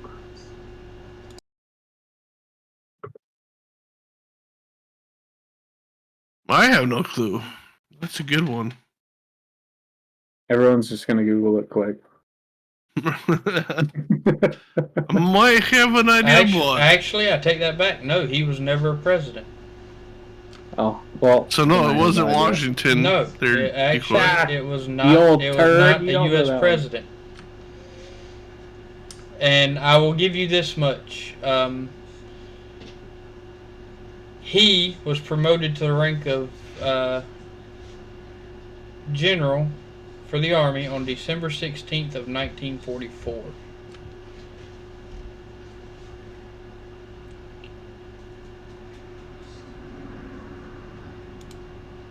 $1944. Yep. Also referred to as General of the Army.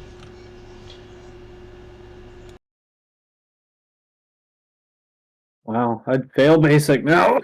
And Decoy, you would have had the first name right.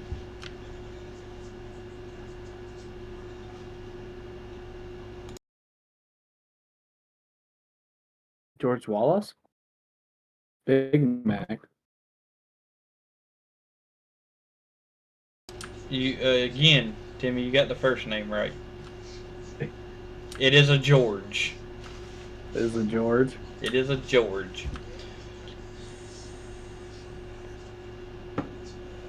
Dude, I don't know this one. All right, I'm gonna give the people in the chat till the end of till we get done going over this topic, and then if we don't get it by then, I will go over it.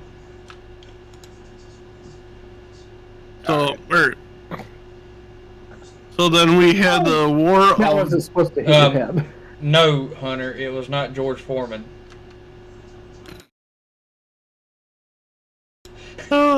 As much as that would have been great. Right. So after the colonial wars, we had the War of Jenkins year. That happened between 1739 to 1748.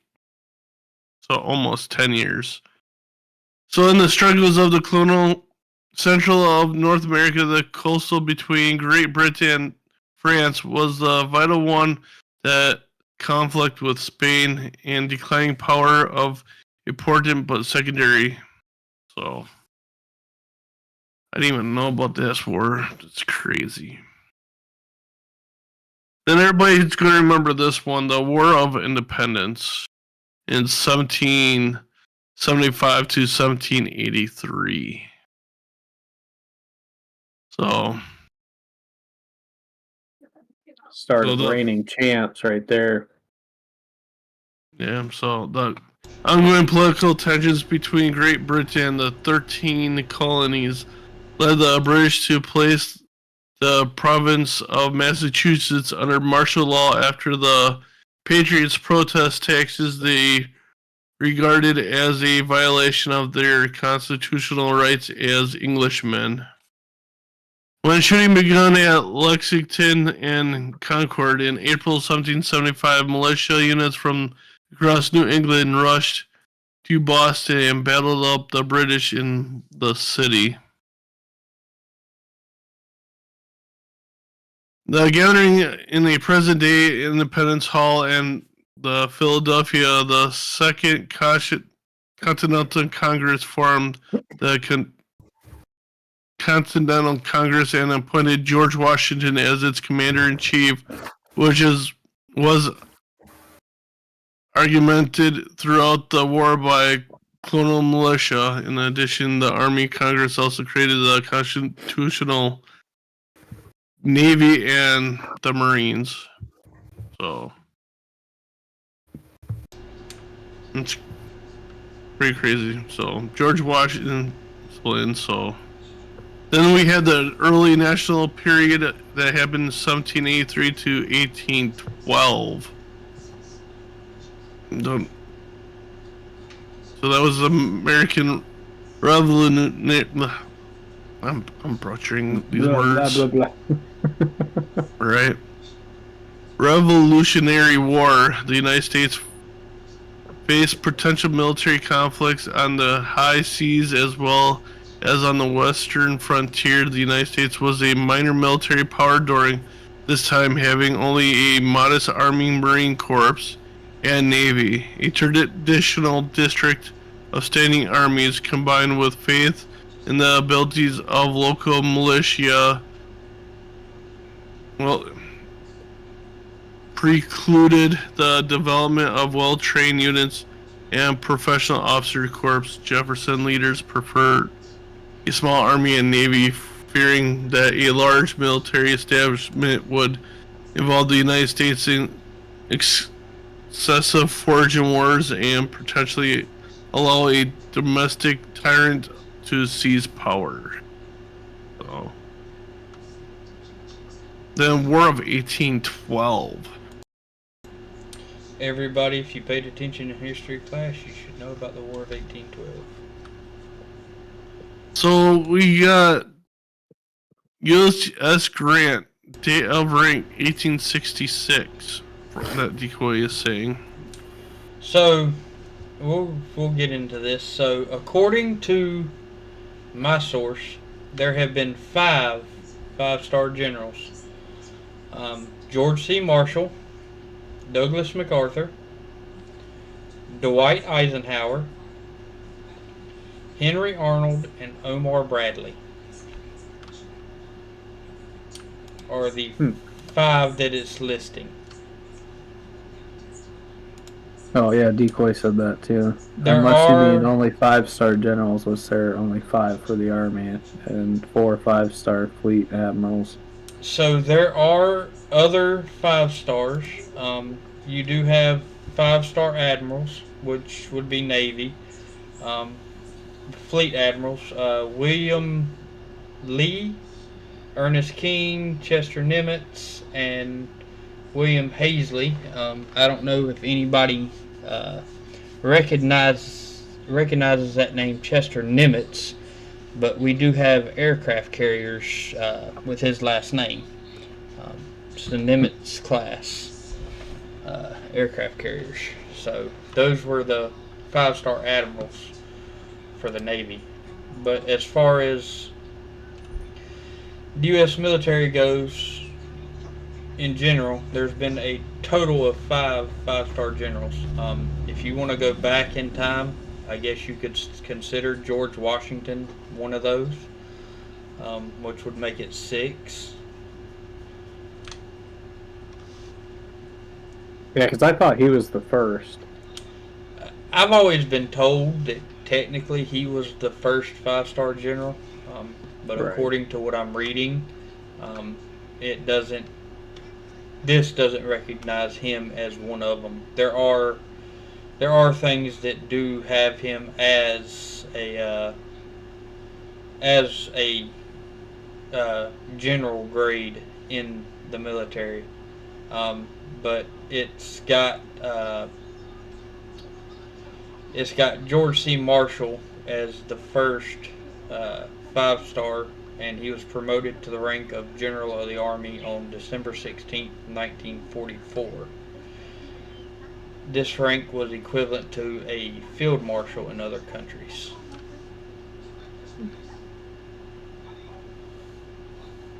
So, I mean, if you want... Never met one. And I don't think we ever will, Timmy. I've met a 2-star and a 3. So, Yeah. So do you remember the acronym to remember the generals? No, I don't So- think we ever taught that. So it's Be My Little General. So it'd be Brigadier, Major, Brigadier General, Major General, Lieutenant General, and then your 4-star, which would be General. But that's how we were taught when I was in to remember your generals. It's Be My Little General.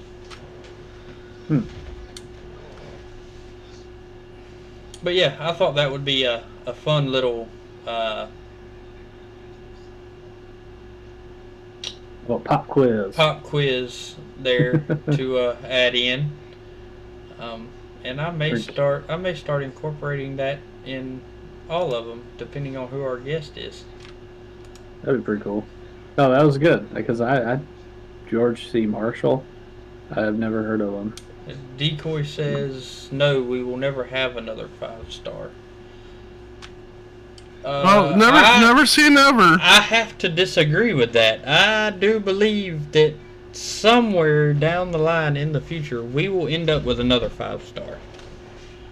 Will it be in any of our lifetimes? Probably not.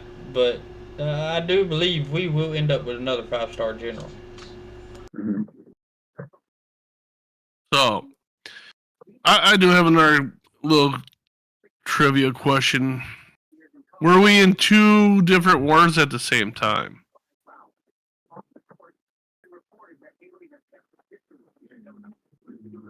We're always in a conflict in multiple places. I'm gonna have to say yeah. I would, yeah, definitely. If 2 wars at the same time, yeah. I want to say we were in 2 when I was in, or shortly before I was in. So here's one that I'm looking at right now. We were in the Cold War era of 1945 to 1991. And then we were also in the Korean War, which happened in 1950 to 1953.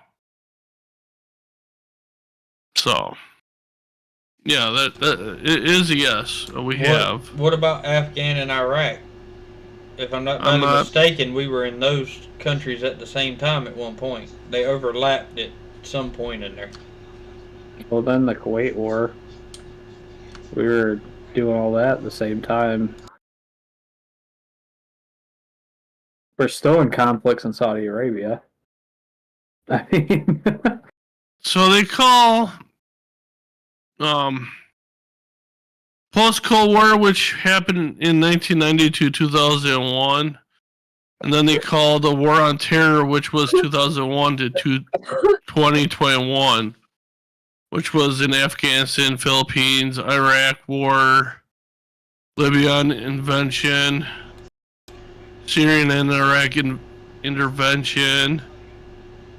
So there, well, at least in military history of the United States in the Wikipedia, they're calling it War on Terror, which combined those 2 wars together. Okay, and Decoy said Bosnia as well. Yep. Yep. So yeah, they say the Iraq War, which was happened in 2003, invasion of Iraq and occupation of Iraq 2003 to 2011. So, but yeah, they call that one big war name as War on Terror. Which the War on Terror is a global effort by the governments of several countries, primarily the United States and its principal allies, to neutralize international terrorist groups, primary Islamic terrorist groups, including Al Qaeda, ensure that countries considered by the U.S. and some of its allies to be rogue nations no longer support terrorist activities. It has been adopted primarily as a response to the September 11, 2001 attacks on the United States. Since 2001, terrorist-motivated attacks upon service members have occurred in Arkansas and Texas. So, the Afghanistan started in 2001 and ended in 2021. So, Alrighty.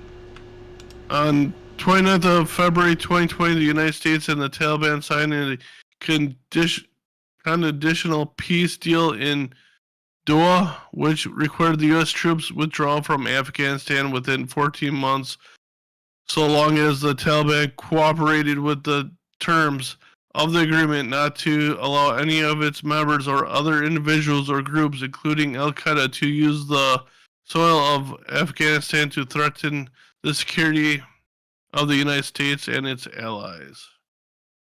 I did not realize that we did make a deal with terrorists. I thought United States never would make a deal with terrorist people. Well, it's it's a thing that's commonly spread throughout the civilian world that the U.S. doesn't negotiate with terrorists, but in fact, the U.S., depending on what it is, will negotiate with a terrorist if they see fit that it's pertinent to them to negotiate. Man. Sometimes. Sometimes you have to. Yep. All right. Well, Timmy, is there a current event or topic that you would like to hit on?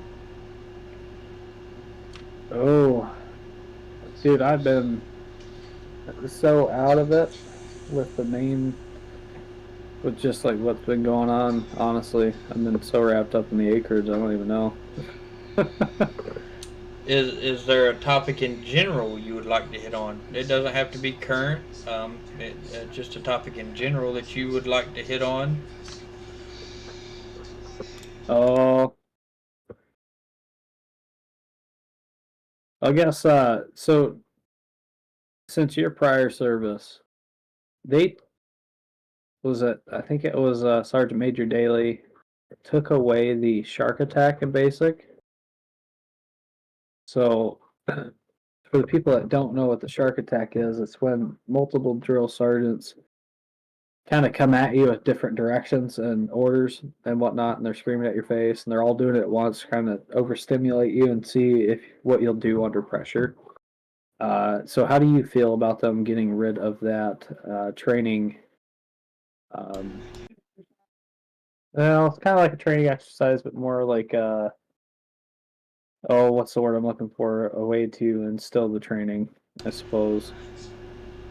So, my honest opinion, and I'm gonna probably start a tizzy, and I'm gonna make people mad. But when it comes to this, I don't care. They're getting soft, and it's not because they want to, but because they have to. Yeah. With the current and future generations that are going to be going through, they can't do that anymore. It's going to, if they continue to do it, or if they had continued to do it, all it was going to do is up their exit numbers, whether that be honorably, dishonorably, other than honorable. It would do nothing but up that rate at this current point in time and for the foreseeable future. The generation that's going through there now and the future generations are, for lack of a better word, soft.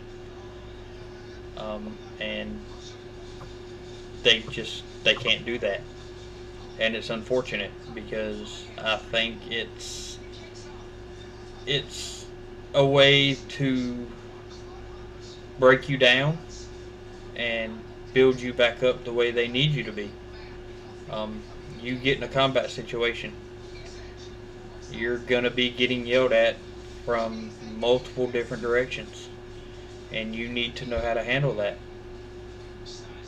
and how to prioritize what you're being told, and who you're being told by. I mean, if you got 6 different people hollering at you and there's 6 different ranks, you've got to know how to prioritize it.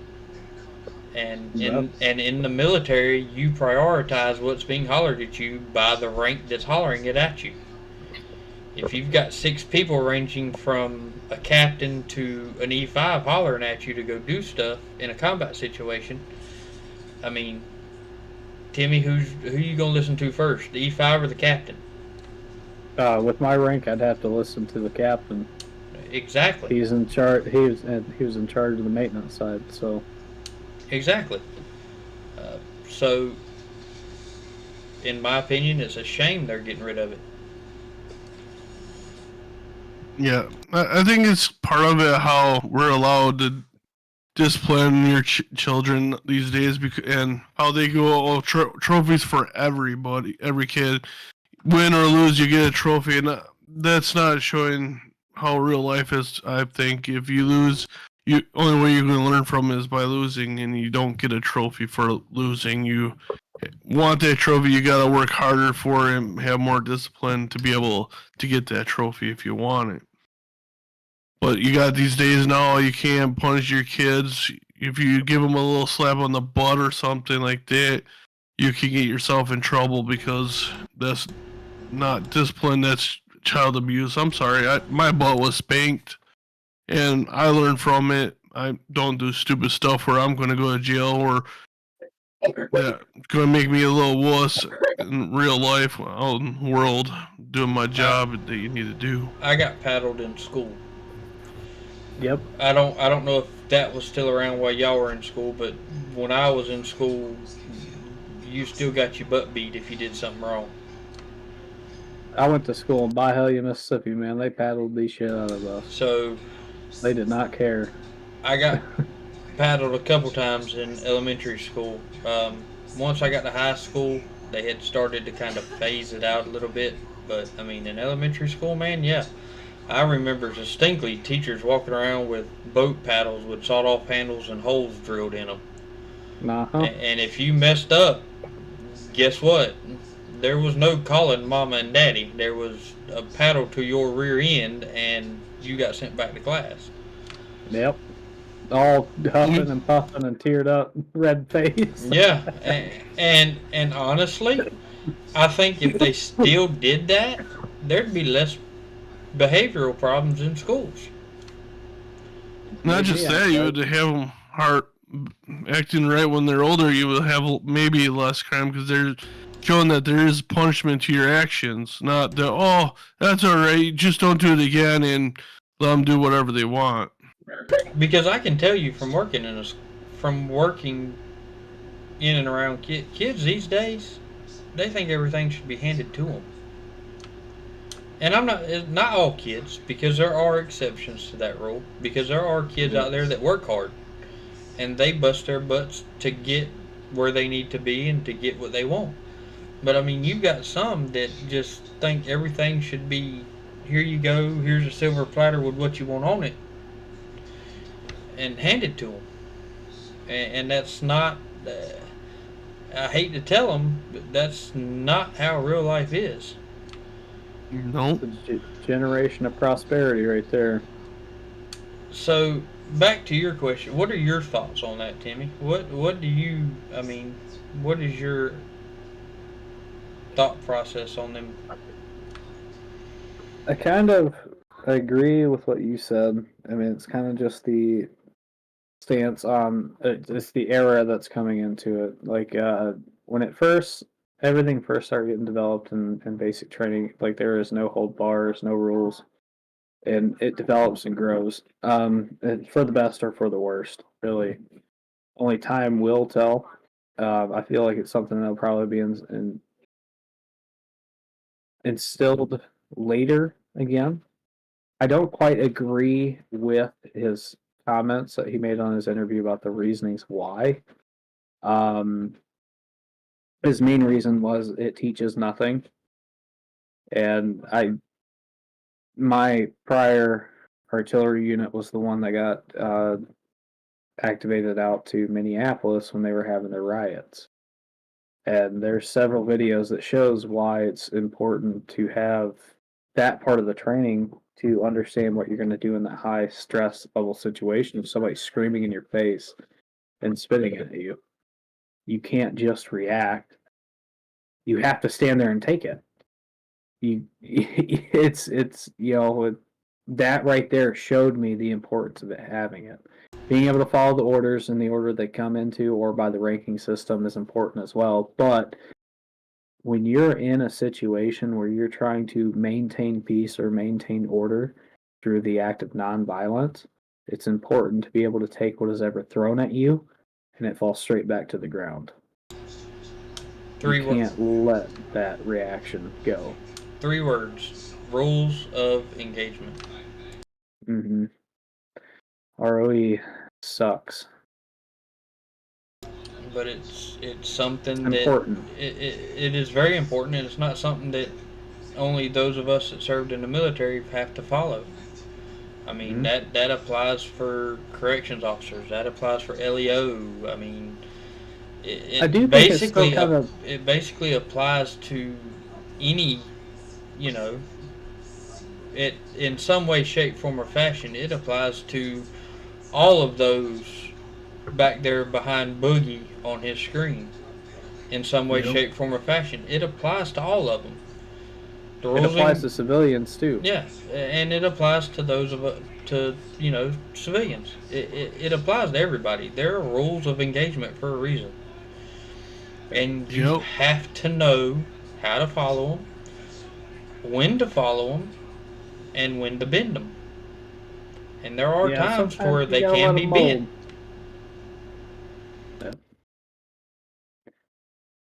Yeah, the one thing I never understood is how the rules of engagement for our cops seem to be so lax compared to our troops overseas. Like, the rules of engagement got to where we were over in Afghanistan that if you got shot at and they dropped their weapon and turned around and walked away, you couldn't engage. They no longer had the weapon in their hand. So unless you got him while he still had it, then you couldn't engage in him walking away. I mean, it's not saying that was always followed. Details can be stretched. Yep. So, he's got a ghost walking through his house. Right? Yeah. Oh no. Hey, how are your turkeys doing? Turkeys or ducks? So we are now officially at 6 chickens, 2 turkeys, 2 ducks, and a goose. Oh, there you go. So yeah, we are on our way to having a small farm at this point. So you're saying I gotta come for Thanksgiving? No, you're not eating. You're not eating my turkey. Oh yeah, we're coming. No, he's more of a pet at this point than anything else. Yeah, but I thought you guys were gone for your Thanksgiving dinner. No. No. Maybe one of them. Not the other one. Not Henry. Henry's cool. Okay, so turkey is not going to get eaten. Baby turkey may get eaten. Okay. It's kind of messed up. Right? Yeah. So we just got our shipment of 20 chickens and we're waiting on our ducks to show up. Well, have fun. Oh, I will. Well, Timmy, I have another question for Timmy. Oh no, I might have an answer. So when you were in service, what sidearm did you have? I was not issued a sidearm. No? My primary was the M16 at first, M16A3, and then through basic I had the A2, I believe, one with the plastic, the poly grip, full handguard. I had that one, and then I got the A3 and AIT, and then when I was in my unit for the artillery side, I had the M240 Bravo, and then in the 402nd, I had the M16 again. So you never had a. So you never had a sidearm. No. Only certain. So it kind of goes back to the slots thing. So in the maintenance part, we had kind of like a breakdown of people's roles, and there was light machine gunner, assault, and then you had the passengers in the 88 had the Beretta, because that's about all you could fit in there. All right. All right, Tater. Trying to get my life together over here. Well, Yep. we would like to thank Timmy for being a guest. It's been a pleasure, man. I've enjoyed hearing the stories and hearing about your military career. Everybody's is different, and it seems like you had a good one. So we want to thank you for being here. We want to thank everybody out there for watching. Thank you for your support. And we hope to see you on the next one. Thanks for having me, guys. And if Yep. it's been our pleasure, man. It really has. And if I'm not badly mistaken, we've got another good one on the way for you next time. Yep. So Should be a really good one again. So Timmy, as closing here, we're gonna roll out the red carpet for you, so to speak. Tell everybody what you got going on.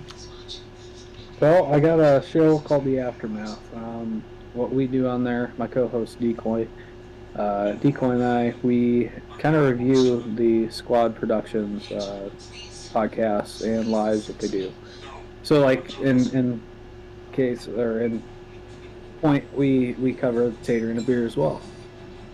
We cover the Two Drunks. What else? We're gonna have the Mysteries one. I gotta get the name down pat. Terrible with names. I can't remember nothing. But Mysteries of the Underworld. Mysteries of the Underworld. We're gonna have to cover that. We got the Unfiltered, and basically we kind of just shoot the crap with the comment section, and that's about it, man. Heck yeah! Well, y'all make sure y'all tune in for the aftermath. See what they got to what they have to say about this episode of Tater and a Beer. It's gonna be interesting with one of the hosts being our guest. What you think, Boogie?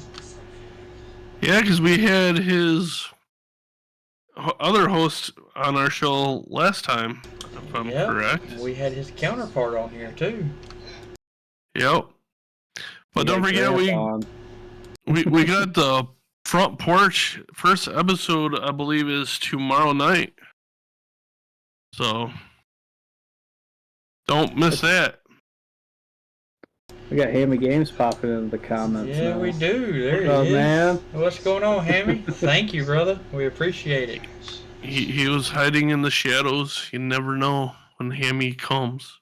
He's a CIA operative, man. I swear. Do you guys see his video on the last Unfiltered? Yeah, man. That's a little creepy there. So, but Thank you guys for having me. You guys are awesome. Sorry, I don't mean to keep cutting you off, man. We're like really out of sync, Boogie. Usually we're good, man. This episode, man, I swear. You go right ahead. I'll shut up. It's your show. All right. I would like to thank everybody on this list of the corrections, dispatch, EMS, nurses, firefighters, police officers, military, and teachers, and anybody that worked in the public realm of any city. Thank you guys for what y'all do. We appreciate you. Keep up the good work and stay safe. Except you Subway employees. You guys suck. All right, Boogie, would you like to end the podcast with a military prayer, please? Oh, I closed it out. You're making me reopen. Yes, I can. Just give me 1 second. I'll get it real quick. So, all right. This is going to be a long one because this is the prayer for the military community. So, sorry if you guys don't like a long prayer, but it's going to be a nice long one. So, here we go. Almighty God, Lord of hosts, we call out to you as the one who is serve. Oh my God. I can't even get this pronounced right. These long, hard words, man, I swear to get me. Salvagen, Overall, watch over and protect our nation's military members and their families. Sustain them with your everlasting arms. Take into your most gracious protection our service members currently deployed. May you be their comfort and their guide as they live and walk in a forging land. Give them assurance that they are a shield around them, an ever-present help in time of need. Grant our service members courage so that in all things they may serve without reproach. Encourage them while they are also encouraged one another. As they serve around the world, we ask that you guard their families and loved ones back home. Provide them with peace and surround them with love as they mourn the absence of their loved ones and long for their return. May they find hope and strength in you for the trials of each new day. Be with military children who endure the difficult burden of knowing their father or mother is in harm's way for months on end. Guard those children, hearts and mind, despite the loneliness and uncertainty of having a parent deployed. Lord God, be with marriage in the military. Preserve the bonds of husbands and wives despite the stress that military life brings. Stress only compounded by the decade of war our nation is in. Help military chaplains in their efforts to equip military marriages with ways to stay connected and communicate effectively despite the challenge of frequent deployments. Give husbands and wives strength and resilience to endure separations, frequent moves, and all the uncertainty military life brings. For some, Lord, service takes their toll permanently in physical and emotional damage. For those wounded in battle, we pray you would come beside them, sustain and strengthen them amidst treatment, pain, and adjustments to life with an injury. Help them to find competent care and support, and to not be afraid to reach out for helping hand or listening ear. Be with their caregivers in the demanding role they give. Give caregivers renewed energy to offer support and love as they tend to the needs of the injured. Strengthen them as they both monitor and advocate for their loved ones. We know that war is very costly. Some have made the ultimate sacrifice, laying down their precious lives in the service to our nation.